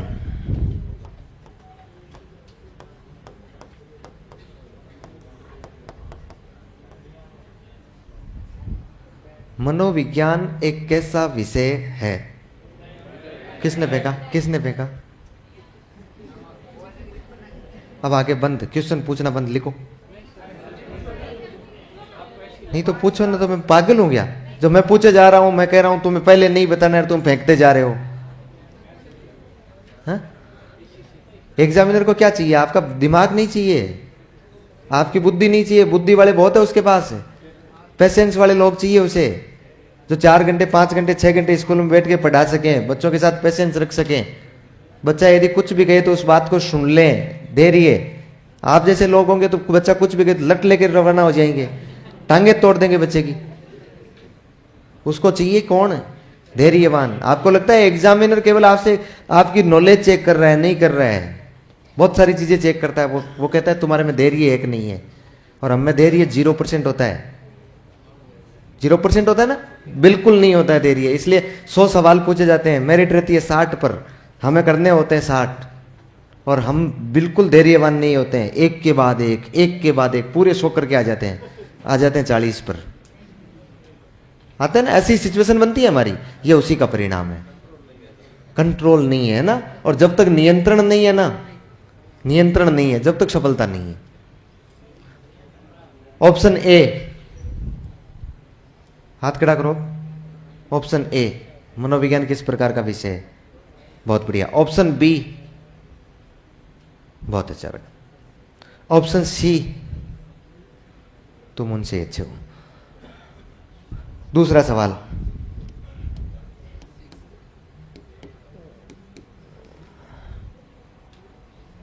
शिक्षा है।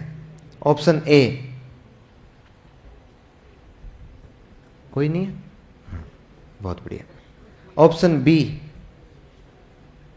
बहुत बढ़िया। ऑप्शन सी,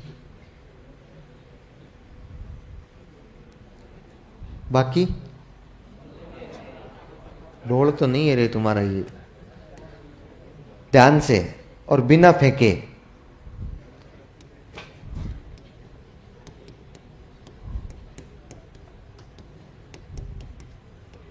शिक्षा मनोविज्ञान है। तुम ऑनलाइन और तुम भी दो जवाब। ऑप्शन ए,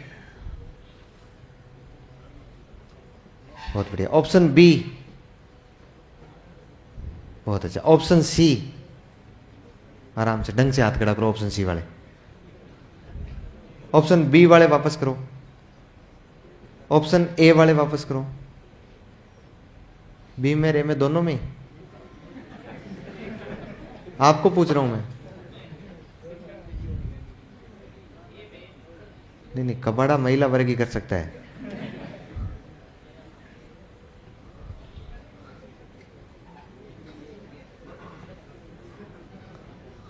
अच्छा देखो, मनोविज्ञान क्या करता है?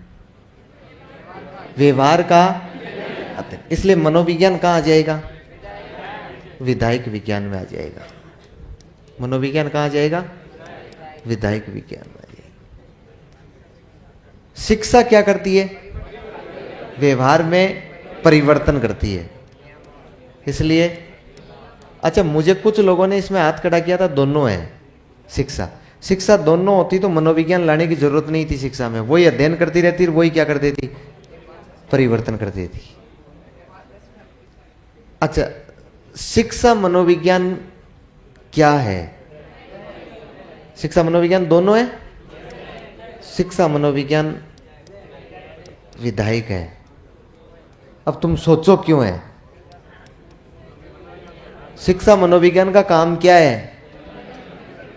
व्यवहार का। क्या काम है शिक्षा मनोविज्ञान का? व्यवहार का अध्ययन। और अध्ययन करने वाले विषय किधर आते हैं? विधायक में आते हैं। मैंने कहा था ना, मैं फिर पूछूंगा तुम फिर गलत करोगे। शिक्षा मनोविज्ञान एक व्यवहार का अध्ययन करने वाला विषय है, और अध्ययन करने वाले जो विषय हैं वो किस में आ जाएंगे? विधायक विज्ञान में आ जाएंगे। ठीक है, वेरी गुड। लिखो, एक लाइन और लिखो इसमें, लास्ट है ना।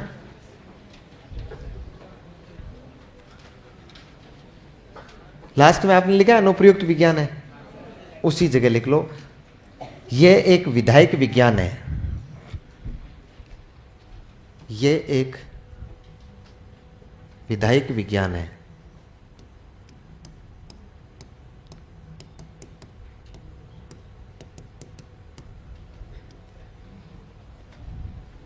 और अब मेरे ख्याल से इसको ऐसे कैसे उतार लेंगे आप, है ना, तो आपके ध्यान में रहेगा ये। विधायक को बोलते हैं कॉन्स्टिट्यूटिव, और नियामक को बोलते हैं रेगुलेटिव।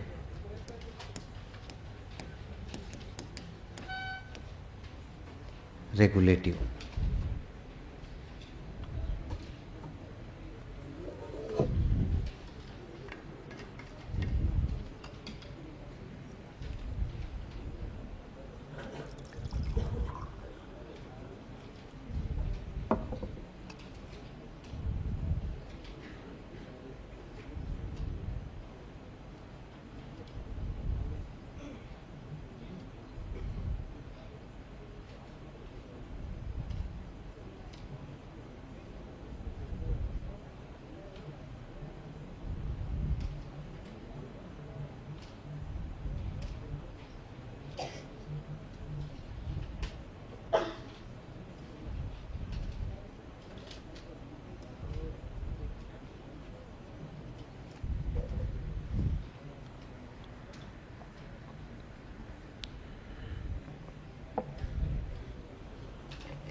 हाँ,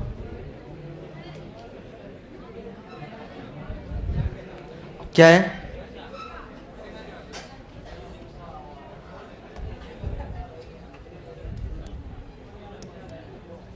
ये लो, शिक्षा लिख लो इसमें। हो गया?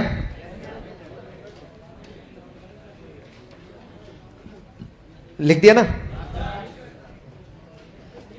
अब थोड़ी सी बकवास और लिखो। हेडिंग लिखो, शिक्षा मनोविज्ञान के क्षेत्र। शिक्षा मनोविज्ञान के क्षेत्र।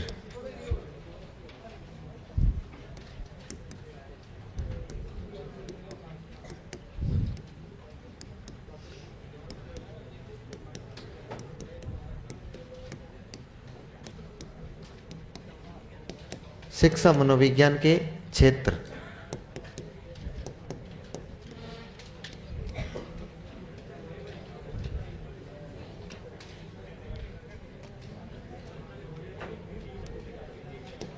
अरे क्या हो गया?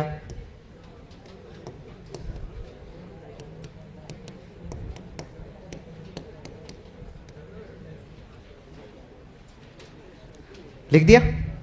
अब मेरे एक सवाल का जवाब देंगे। शिक्षा मनोविज्ञान का मुख्य केंद्र, पहली लाइन ही लिख लें आप इसमें, क्षेत्र में पहली लाइन ही लिख लें, शिक्षा मनोविज्ञान का मुख्य केंद्र। पहली लाइन लिख लें, शिक्षा मनोविज्ञान का मुख्य केंद्र।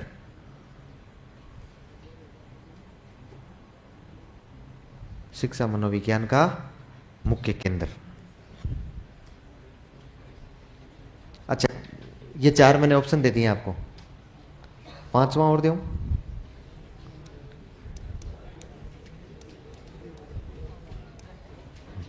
चलो, ऑप्शन ए, स्पष्ट हाथ खड़े करने, सोच लो भले आप एक बार, और सबको तुक्का लगाना है। हाँ, ऑप्शन ए, बहुत बढ़िया। ऑप्शन बी, बहुत बढ़िया। ऑप्शन सी, ऑप्शन डी,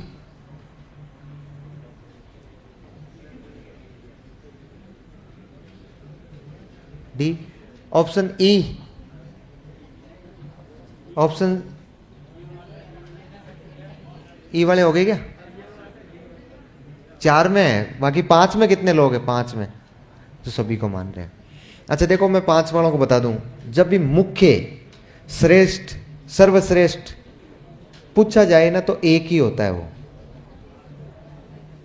जब आपको पूछे ना क्लास का मुखिया कौन है, तो क्लास में मुखिया एक ही होता है। जब आपको पूछे देश में मुखिया कौन है, तो देश का मुखिया एक ही होता है। समझ पा रहे?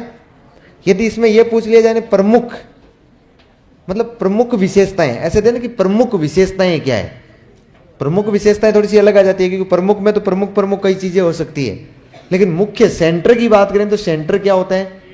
एक ही होता है। ठीक है, फिर अब आपको मैं बता दूं, शिक्षा मनोविज्ञान का मुख्य केंद्र क्या है? शिक्षार्थी। यदि ये शिक्षार्थी नहीं होता तो शिक्षा मनोविज्ञान की जरूरत नहीं होती। और शिक्षा मनोविज्ञान का मेन सेंटर यही है कि शिक्षा मनोविज्ञान बालक के व्यवहार का वैज्ञानिक अध्ययन करता है। शिक्षक के लिए नहीं बनाया गया, इसे किसके लिए बनाया गया? यह तो शिक्षक तो एक माध्यम है कि उसके द्वारा शिक्षा मनोविज्ञान यूज में ली जा रही है। यह केवल क्या है? माध्यम। समझ पा रहे? तो आपने लिखा है शिक्षा मनोविज्ञान का मुख्य केंद्र शिक्षार्थी होता है। शिक्षार्थी होता है।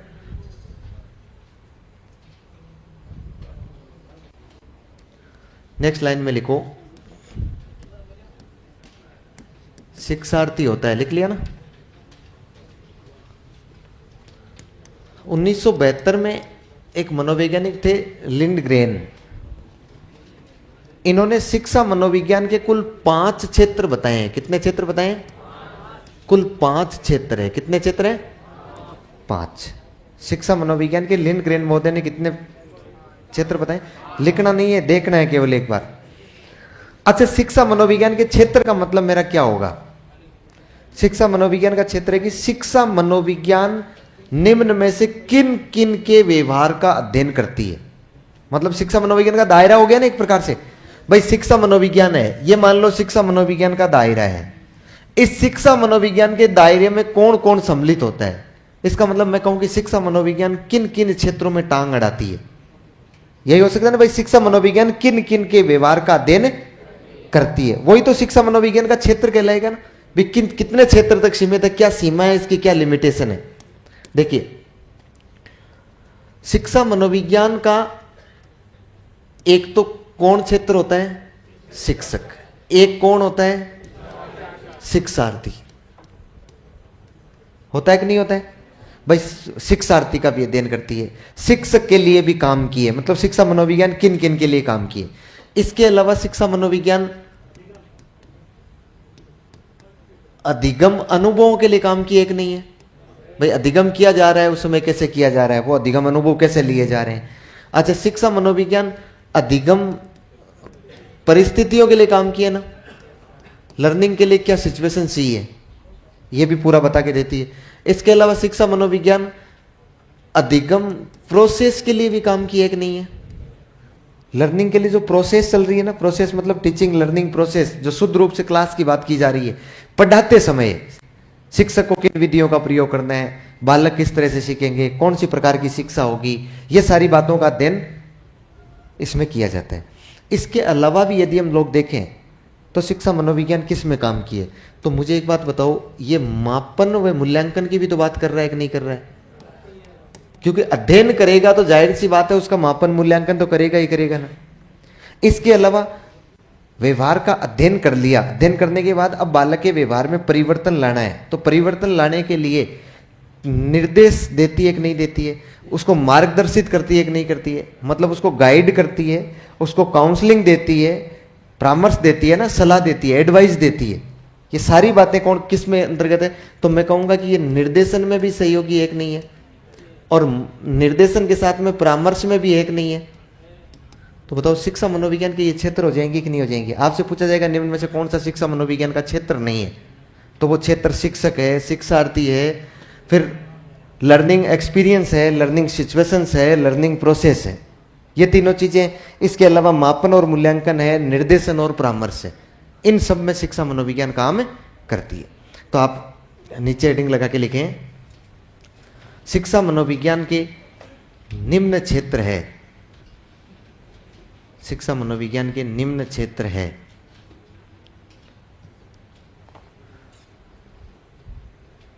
शिक्षा मनोविज्ञान के निम्न क्षेत्र है।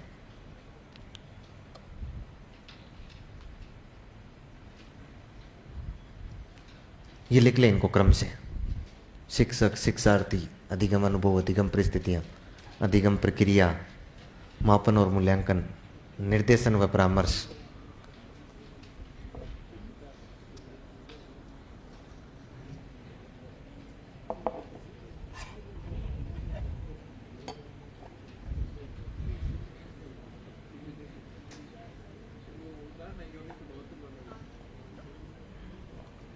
ये लिखो, मैं लिखवा दूंगा वो 1972 वाला मैं लिखवाऊंगा अभी।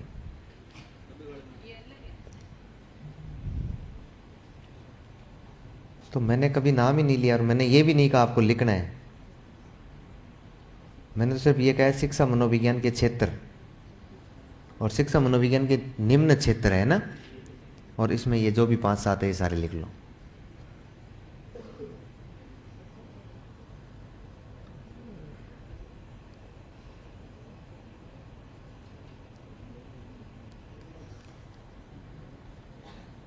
शिक्षक नंबर 1, नंबर 2 शिक्षार्थी, नंबर 3 अधिगम अनुभव, नंबर 3 अधिगम परिस्थितियां, नंबर 4 अधिगम प्रक्रिया,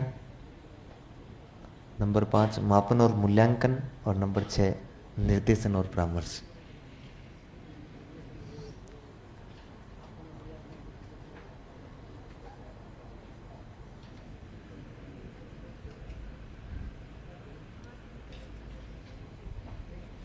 हो गया।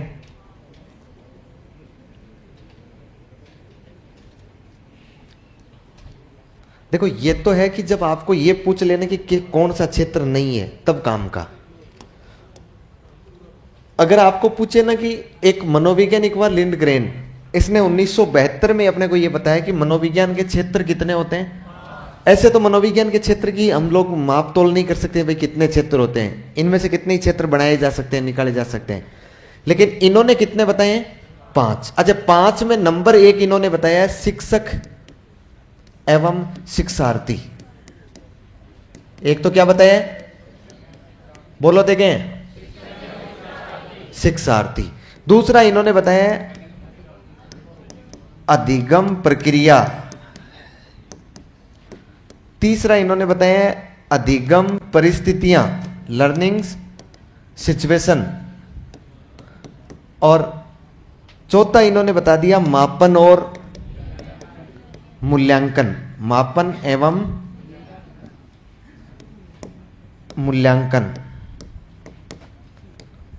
और पांचवा इन्होंने बताया है निर्देशन और परामर्श। बताओ इन्होंने कवर करने की प्रयास किया है कि नहीं किया है? पूरे के पूरे वही बता दिए ना, केवल एक नहीं बताया है। कौन सा नहीं बताया? अनुभव। ठीक है, वो अनुभव इसमें ही सम्मिलित कर दिया इसने, शिक्षार्थी में। इसने कहा जो अनुभव ले रहा है ना वो शिक्षार्थी ले रहा है, तो वो शिक्षार्थी में ही सम्मिलित हो गया। लेकिन ये किसके अनुसार? इस मनोविज्ञानिक के अनुसार है अलग से। और हमें पूछे ना कि शिक्षक के शिक्षा मनोविज्ञान के क्षेत्र कितने हैं, तो फिर अनाप शनाप हो जाएंगे ना, अथाह हो जाएंगे। क्षेत्र की कोई कमी नहीं है मनोविज्ञान, शिक्षा मनोविज्ञान, लेकिन ये इसके अनुसार है। अब नीचे एक लाइन लिखो, लिखो लिंडग्रेन ने शिक्षा मनोविज्ञान के 5 क्षेत्र बताए। शिक्षा मनोविज्ञान के 5 क्षेत्र बताए।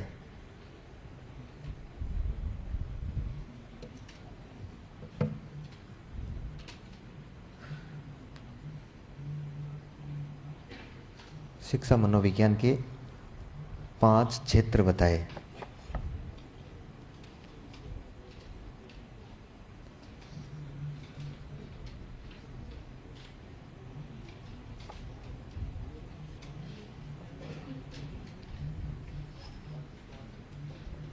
पांच क्षेत्र लिख लो, वो पांचों।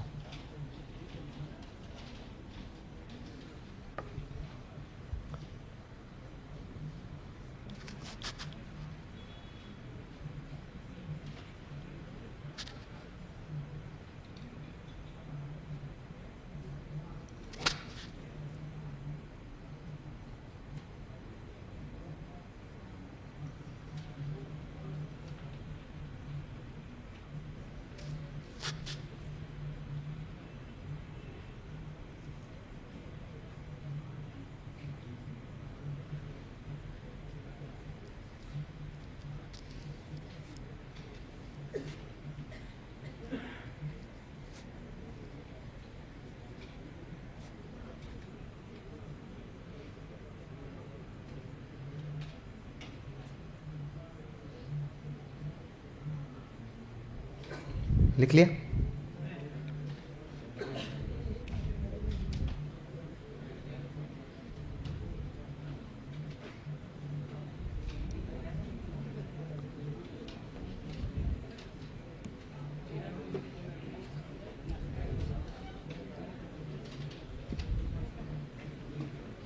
नेक्स्ट लाइन में लिखो।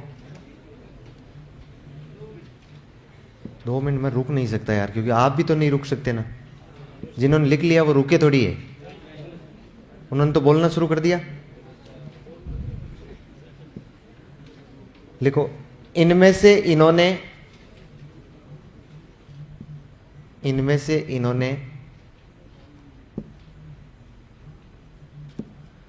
3 क्षेत्रों को महत्वपूर्ण बताया। इनमें से इन्होंने 3 क्षेत्रों को महत्वपूर्ण बताया।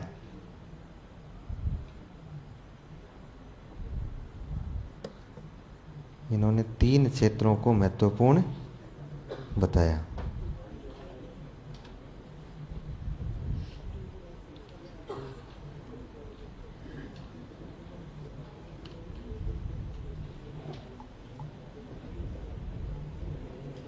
कितने क्षेत्रों को महत्वपूर्ण बताया?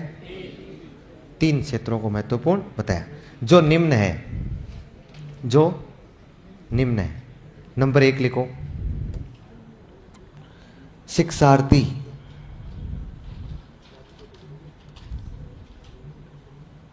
नंबर 1 लिखो शिक्षार्थी। शिक्षार्थी लिख लिया। अब इसमें कुछ 2-4 बिंदु लिखो। देखो ये थोड़ा सा बकवास इसलिए है क्योंकि ये थोड़ा कॉमन सेंस का बिंदु रह गया। और ये जो महोदय ने, इन महोदय ने ये 5 तो मान लिए महत्वपूर्ण, नहीं 5 तो माने कुल, और फिर इनमें से 3 माने इन्होंने महत्वपूर्ण, और 3 में 1 तो बता दिया किसको? शिक्षार्थी को। दूसरा इन्होंने बताया अधिगम प्रक्रिया को, और तीसरा बताया अधिगम की परिस्थिति। इसने कहा ये 3 बहुत महत्वपूर्ण होते हैं, महत्वपूर्ण होते हैं। इसका मतलब सर्वाधिक अध्ययन तो शिक्षार्थी का किया जाता है, फिर शिक्षण प्रक्रिया किया जाता है, और फिर अधिगम परिस्थितियों का, और उसके बाद नंबर आता है किसका? शिक्षक का, मापन मूल्यांकन का, निर्देशन परामर्श का। अब हमें जो सवाल पूछा जाएगा ना, बहुत मुश्किल वाला सवाल, वो यहां से बनेगा कि निम्न में से कौन सा कारक, शिक्षा मनोविज्ञान का कौन सा क्षेत्र बालक से संबंधित नहीं है, मतलब शिक्षार्थी से संबंधित नहीं है, या कौन सा क्षेत्र अधिगम प्रक्रिया से संबंधित नहीं है, या कौन सा क्षेत्र अधिगम परिस्थितियों से संबंधित नहीं है। इसका मतलब हमें 2-2, 4-4 बिंदु इसमें यह भी ध्यान रखने हैं कि बालक से संबंधित शिक्षा मनोविज्ञान किन किन चीजों की बात करता है, शिक्षा मनोविज्ञान बालक के संबंधित किन किन चीजों का व्यवहार करता है।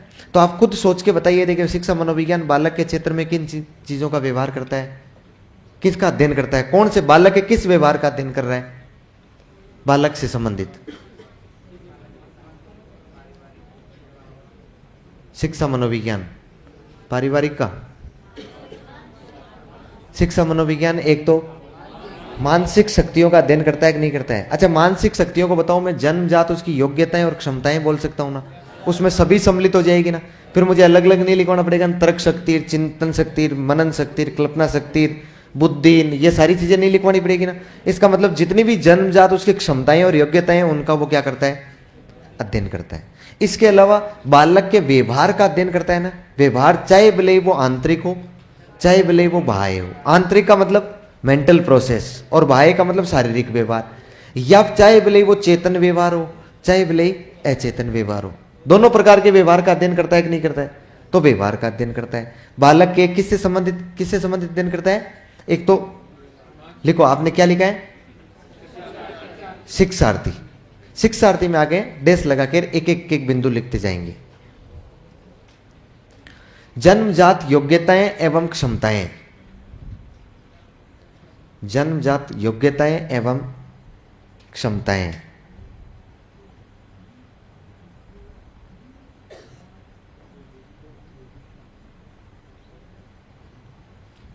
जन्मजात योग्यताएं एवं क्षमताएं। फिर लिखो, नेक्स्ट लिखो आंतरिक, आंतरिक मतलब मानसिक होता है ना, आंतरिक, बाह्य, कोमा लगा के लिख दो बाह्य,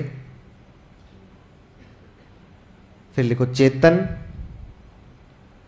एवं अचेतन व्यवहार का अध्ययन, एवं अचेतन व्यवहार का अध्ययन।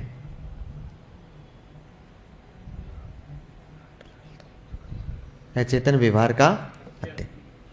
अच्छा, फिर मुझे एक बात बताओ, बालक के मेंटल हेल्थ का भी तो अध्ययन करता है कि नहीं करता है? मेंटल हेल्थ, उसका मानसिक स्वास्थ्य कैसा है भाई? बालक के मानसिक रोगों की का अध्ययन करता है कि नहीं करता है? मानसिक व्यवहार कैसा है? वो तनाव में है, डिप्रेशन में है, वो चिंता में है, वो नींद में है, सारी चीजों का अध्ययन करता है। लिख लो मानसिक स्वास्थ्य। अगला बिंदु लिखना है मानसिक स्वास्थ्य।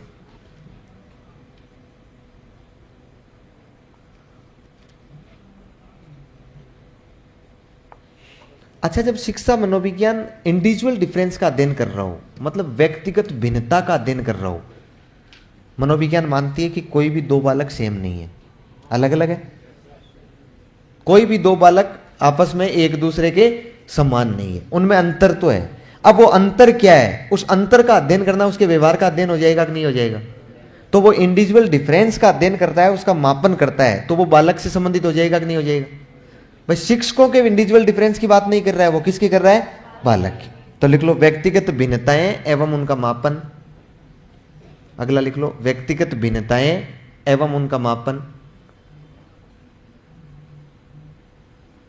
व्यक्तिगत भिन्नताएं एवं उनका मापन। व्यक्तिगत भिन्नताएं एवं उनका मापन। अच्छा एक बात और बताओ, बाल विकास क्या करता है? बालक के वृद्धि और विकास का अध्ययन कर रहा है कि नहीं कर रहा है? इसका मतलब शिक्षा मनोविज्ञान बालक के वृद्धि और विकास का भी तो अध्ययन कर रहा है ना, कैसे वृद्धि हो रही है और कैसे विकास हो रहा है। तो लिख लो, अभिवृद्धि एवं विकास का अध्ययन। अभिवृद्धि एवं विकास का अध्ययन।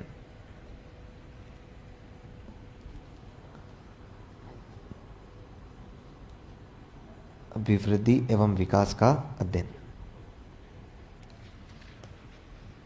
अच्छा ये जो है ना, ये बिंदु, इनमें सब कुछ सम्मिलित कर लिया है हमने। अब इनमें से आप निकाल सकते हो, जैसे योग्यताएं और क्षमताएं है ना, उनमें आप सारे बिंदु लिख सकते हो। तो हमने इसमें लगभग सारी चीजें कवर कर ली है कि इतनी जो चीजें हैं ना वो किससे संबंधित है? बालक से।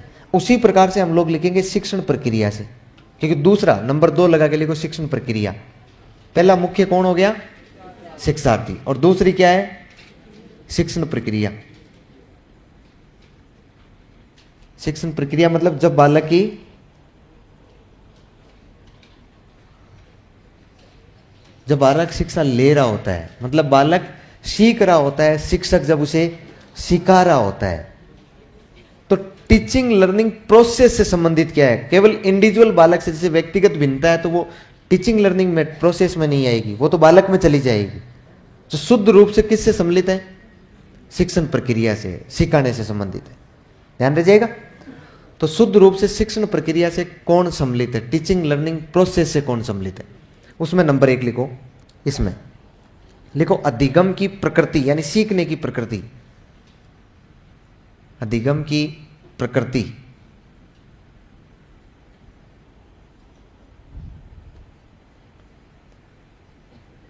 सीखने के नियम एवं सिद्धांत।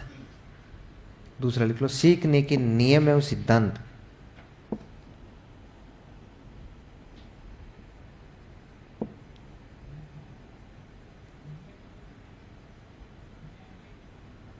अभिप्रेरणा। अभिप्रेरणा, चिंतन। अभिप्रेरणा, चिंतन।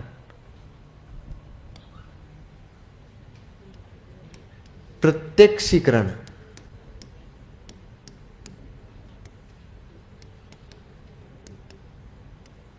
स्मृति एवं विस्मृति। लेखन, वार्तालाप। देखो, प्रत्यक्षीकरण, स्मृति एवं विस्मृति, लेखन, वार्तालाप। और लिखो आगे, संप्रत्य निर्माण।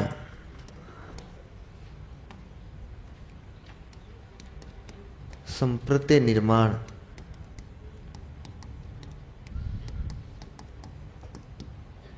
समस्या समाधान। संप्रत्य निर्माण, समस्या समाधान। ये संप्रत्य निर्माण है भाई।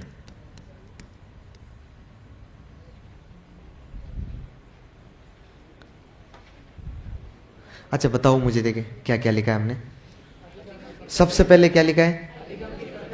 प्रकृति मतलब है सीखने की प्रकृति कैसी है, उसकी सीखने की नेचर कैसी है। सीखने की नेचर, अधिगम की प्रकृति कैसी है। अच्छा, जो चीजें सीखी जा रही है उनकी भी तो नेचर देखी जाती है। जो बालक सीखता है उसकी भी तो नेचर देखी जाती है, सीखने की प्रकृति कैसी है। दूसरा, अच्छा सीखने के नियम और सिद्धांत, मतलब वो बालक किन नियमों का और किन सिद्धांतों के द्वारा सीख रहे हैं। वो लर्निंग प्रोसेस के टाइम की बात है। देखो बालक से संबंधित नहीं, आपको कहीं ये लगेगा यार सीखने के नियम तो मतलब बालक पर यूज हो रहे हैं, हो तो बालक पर ही रहे हैं, लेकिन कब हो रहे हैं? जब बालक सीख रहा है। और सीख रहा है इसका मतलब है कि उस समय टीचिंग लर्निंग प्रोसेस चल रही है। बालक सीख तभी तो रहा है ना। बालक घर गया तब थोड़ी सीख रहा है, वो सीख रहा है, वो सेल्फ चीजें होगी, वो अलग बात होगी। लेकिन बात तो अपने को क्लासरूम की करनी है कि जब प्रक्रिया अपनाई जा रही है, या चाहे घर भी चला गया वो तो कोई बात नहीं, घर पर भी यदि बालक जब सीख रहा है ना, तभी तो इन चीजों की जरूरत पड़ेगी ना। जब नहीं सीख रहा हो तब जरूरत नहीं पड़ेगी। अगला अभिप्रेरणा। मुझे बताओ मोटिवेशन कब काम आता है? सीखने में। हमने कहा ना सीखने का सबसे मुख्य चालक होता है, कहा नहीं है अभी, सीखने का सबसे मुख्य जो चालक होता है ना वो मोटिवेशन होता है, अभिप्रेरणा होती है। तो मोटिवेट हुए तभी सीख रहे हैं। अच्छा, मोटिवेशन कब काम आता है? उस प्रोसेस में ही काम आता है। जैसे यहाँ बैठे बैठे आप नींद ले रहे हैं, और यदि आप मोटिवेट होते तो नींद नहीं लेते, आप क्या करते होते? सीख रहे होते। अगला चिंतन। चिंतन की कब जरूरत पड़ती है? चिंतन की जब जरूरत पड़ती है जब प्रक्रिया चल रही हो, तभी तो मानसिक चिंतन करता है ना बालक। नहीं सीख रहा हो तो आराम से सो रहा है, बोले कोई चिंतन नहीं करना है मुझे। लेकिन जब सीख रहा है इसका मतलब चिंतन कर रहा है। फिर प्रत्यक्षीकरण। अच्छा, प्रत्यक्षीकरण क्या होता है? प्रत्यक्ष रूप से देखना। प्रत्यक्षीकरण का मतलब है, प्रत्यक्षीकरण मतलब आमने सामने, आमने सामने है, सिद्ध करना। हाँ, आमने सामने से तो अच्छा है, सिद्ध करना। प्रत्यक्षीकरण को इंग्लिश में बोलते हैं परसेप्शन। अब समझ में आया कुछ अंग्रेजी वालों को?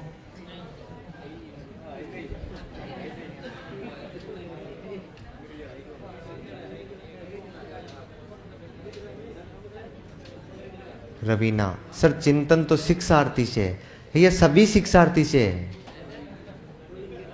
ये कह रहे हैं कि सर चिंतन तो शिक्षार्थी से संबंधित है, ये सारी चीजें ही शिक्षार्थी से संबंधित है। लेकिन काम कब आती है? जब शिक्षण प्रक्रिया अधिगम प्रक्रिया चल रही हो, जब बालक सीख रहा है ना, उस समय इनका यूज होता है।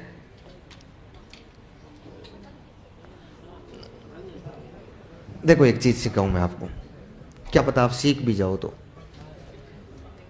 एक शब्द होता है संज्ञान, जानते हैं क्या आप?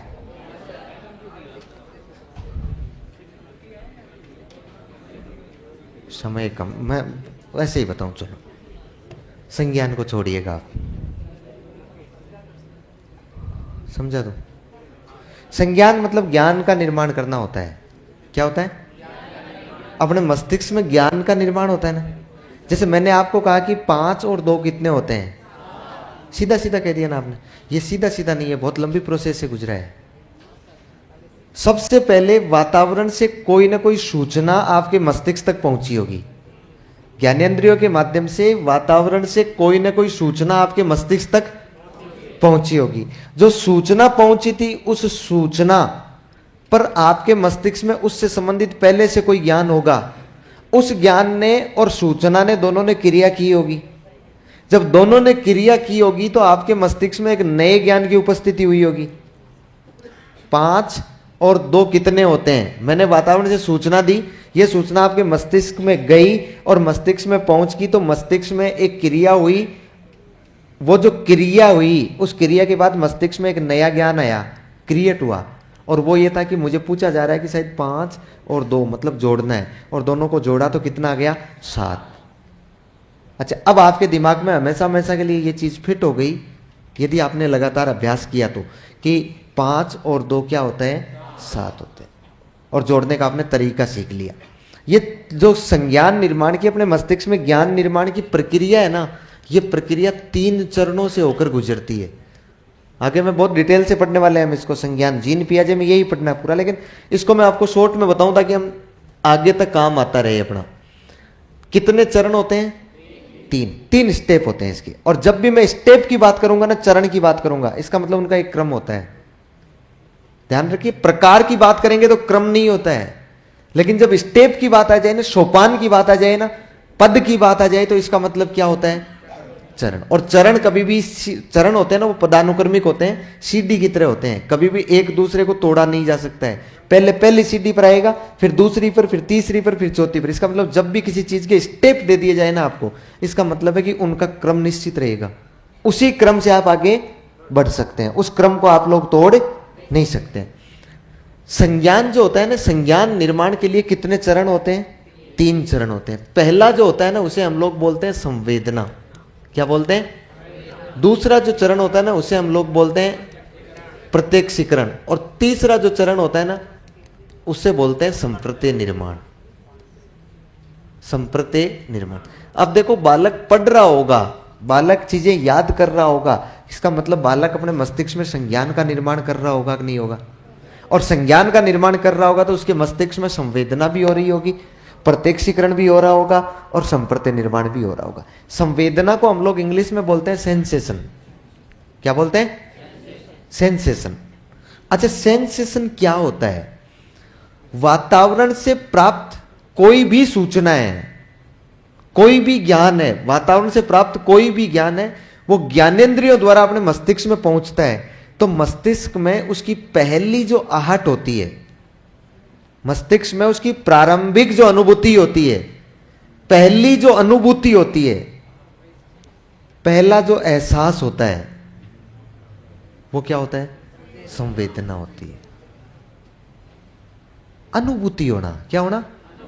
अनुभूति, एहसास। जानते हैं क्या? पहला पहला एहसास ये है अपने तो, पहला पहला संवेदना से पहला पहला एहसास। अरे किसी भी वातावरण से प्राप्त सूचना की प्रारंभिक अनुभूति, पहली अनुभूति। अब जैसे मान लो आप अग्रवाल भवन के सामने खड़े हैं, ये तो अग्रवाल भवन नहीं है ना, अब तो कॉम्प्लेक्स आ गए हैं आप कॉम्प्लेक्स के सामने अपने स्कूटी का या अपने मोटरसाइकिल का जो भी है उसका इंतजार कर रहे हैं कि कोई साधन आ रहा है, उस साधन में बैठ के आप रूम पर जाएंगे। आप खड़े हैं, ध्यान से देखना ना। अब पीछे से क्या हो रहा है कि उधर से दूर से एक बुलेट मोटरसाइकिल आ रही है, हाँ, और बुलेट मोटरसाइकिल एक लड़का चला रहा है और उसके पीछे एक लड़की बैठी हुई है। अब खुश है ना तुम? हाँ। अब वो लड़का चला रहा है, वो लड़की, ध्यान से देखना, बोले कहने की जरूरत नहीं है, हम ऐसे ही ध्यान से ही देखेंगे, है ना। अब देखना, वो बुलेट बहुत तेज गति से आ रही है, बहुत तेज गति से आ रही है, आपके ठीक नजदीक से गुजर रही है, और उस लड़की का दुपट्टा आपके चेहरे को, यह पहली अनुभूति है।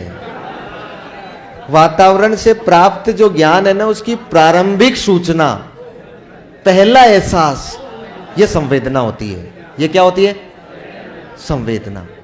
इसका मतलब अभी तक आपके मस्तिष्क ने आपके साथ क्या घटित हुआ उस बात का कोई पता नहीं लगाया है, कोई अर्थ का पता नहीं है मस्तिष्क को। अभी तक केवल और केवल एक क्या है? संवेदना। इसको अपनी भाषा में हम लोग बोलते हैं सनसनाटी। क्या बोलते हैं? सनसनाटी। जैसे ही आपको धीरे से किसी ने पिन चुभोई, और पिन चुभोते ही आपके शरीर में क्या होती है? सनसनाटी। आपको नहीं पता आपके साथ क्या घटित हुआ है, लेकिन वो जो पहली सूचना मिली है ना मस्तिष्क को, उसको बोलते हैं संवेदना।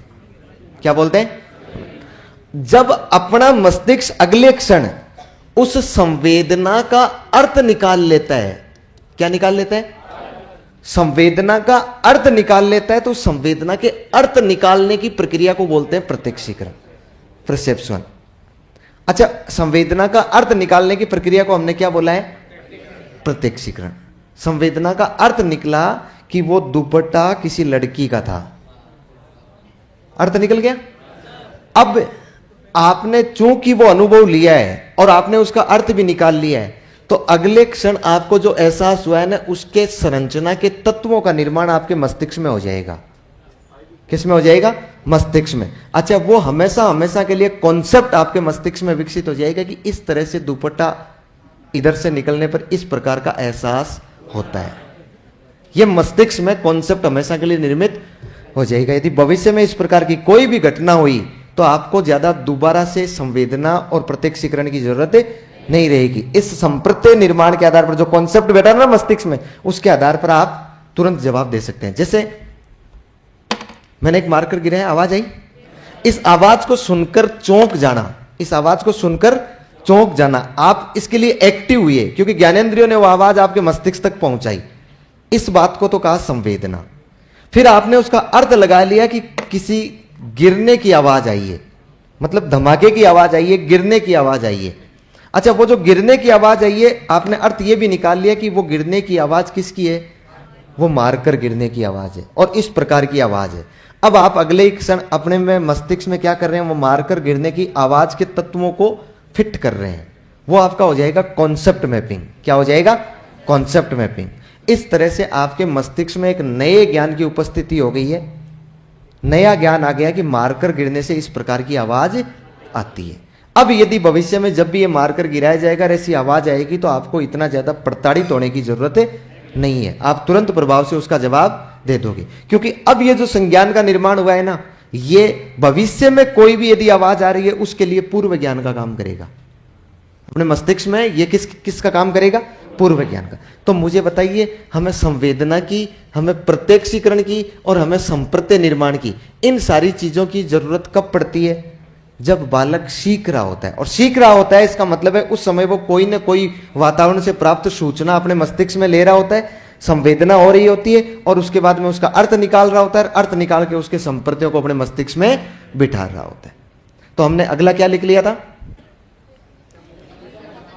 समस्या, संप्रत्यय तो हो गया कंप्लीट, ये प्रत्यक्षीकरण भी हो गया। समस्या समाधान, समस्या समाधान क्या होता है, समस्या समाधान, बालक के सामने कोई भी समस्या आई है उसका समाधान करना। कोई भी समस्या का मतलब क्या है,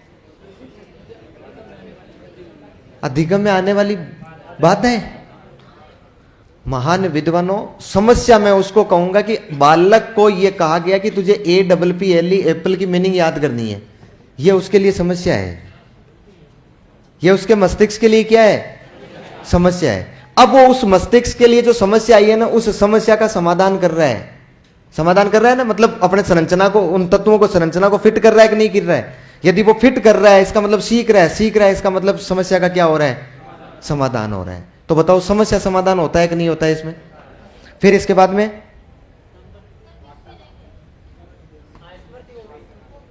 आपकी वजह से रहा है, मेरी वजह से नहीं रहा है। हाँ, कोई नहीं तो स्मृति, मेमोरी और मेमोरी, एक तो होता है मेमोरी याद करना, स्मरण, और एक होता है विस्मरण। दो चीजें होती है ना। इसका मतलब है याद करना और भूलना, याद करना और भूलना। यह सारी प्रक्रिया कब चलती है, यह सारी प्रक्रिया शिक्षण प्रक्रिया के तहत चलती है। आप याद कब कर रहे होते हैं, जब आप प्रक्रिया को अपना रहे होते हैं। लेखन, अच्छा लेखन का कार्य कब चल रहा होता है, देखो लेखन कर तो बालक ही रहा है, लेकिन लेखन कर कब रहा है, जब वो सीख रहा है। इसका मतलब सीखने की जो प्रक्रिया अपनाई जा रही है ना, उस समय की क्रियाएं हैं ये, लिख रहा है। अच्छा, इसके अलावा वार्तालाप भी तो कर रहा है ना, अन्य बालक से भी कर सकता है, शिक्षक से भी कर सकता है, संवाद कर सकता है कि नहीं कर सकता है। तो वो वार्तालाप कब चल रहा है, शिक्षण अधिगम प्रक्रिया के दौरान। जब वो बालक सीख रहा हो तो इसका मतलब वार्तालाप का उपयोग भी वो कर रहा होता है। बस हो गई, यही चीजें थी। ये किससे संबंधित है, शिक्षण प्रक्रिया से संबंधित है ना। इसमें वो संवेदना और लिख लेना, एक शब्द संवेदना, एक लिख लेना संज्ञान निर्माण, एक तो लिख लेना संवेदना, एक लिख लेना संज्ञान निर्माण।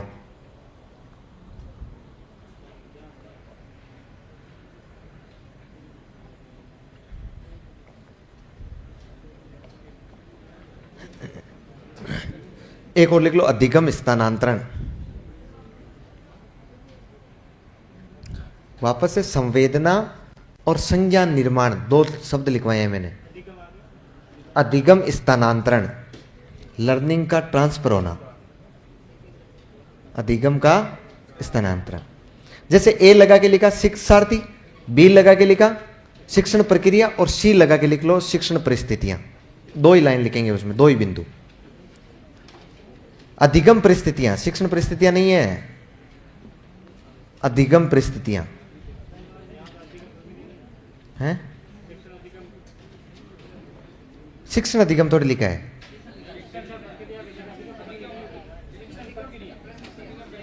अधिगम प्रक्रिया है ये।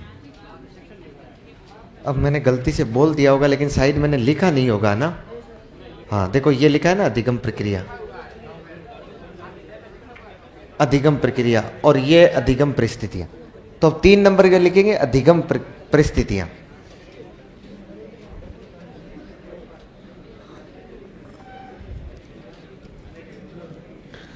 लिख रहा होगा तब तो आप लोग नींद में होंगे ना। एक अर्थ नहीं है। टीचिंग प्रोसेस अलग चीज है। टीचिंग प्रोसेस में तो केवल टीचर की बात है कि टीचिंग कैसे करवाता है। यहां लर्निंग प्रोसेस है, मतलब बालक सीखता कैसे है। हाँ लिखो, इसमें लिखो शिक्षक की मनोवृत्ति।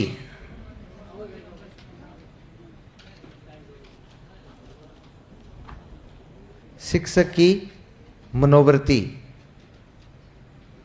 शिक्षक की मनोवृत्ति। अगला लिखो कक्षा का वातावरण। शिक्षक की मनोवृत्ति, कक्षा का वातावरण।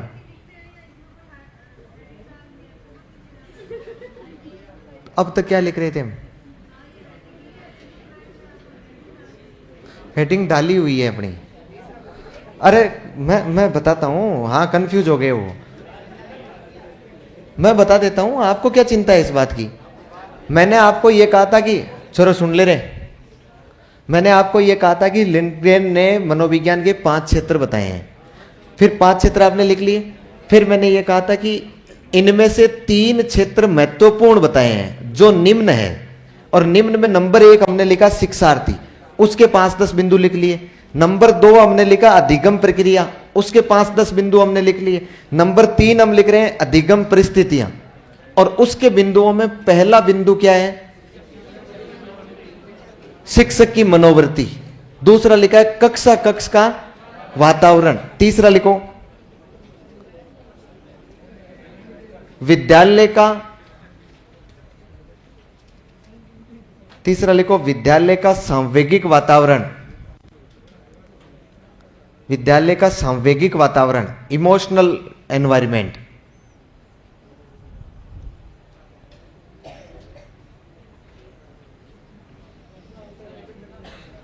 विद्यालय का सांवेगिक वातावरण।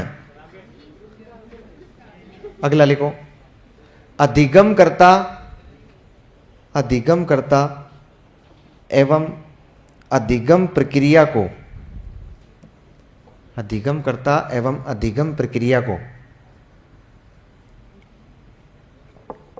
प्रभावित करने वाले कारक।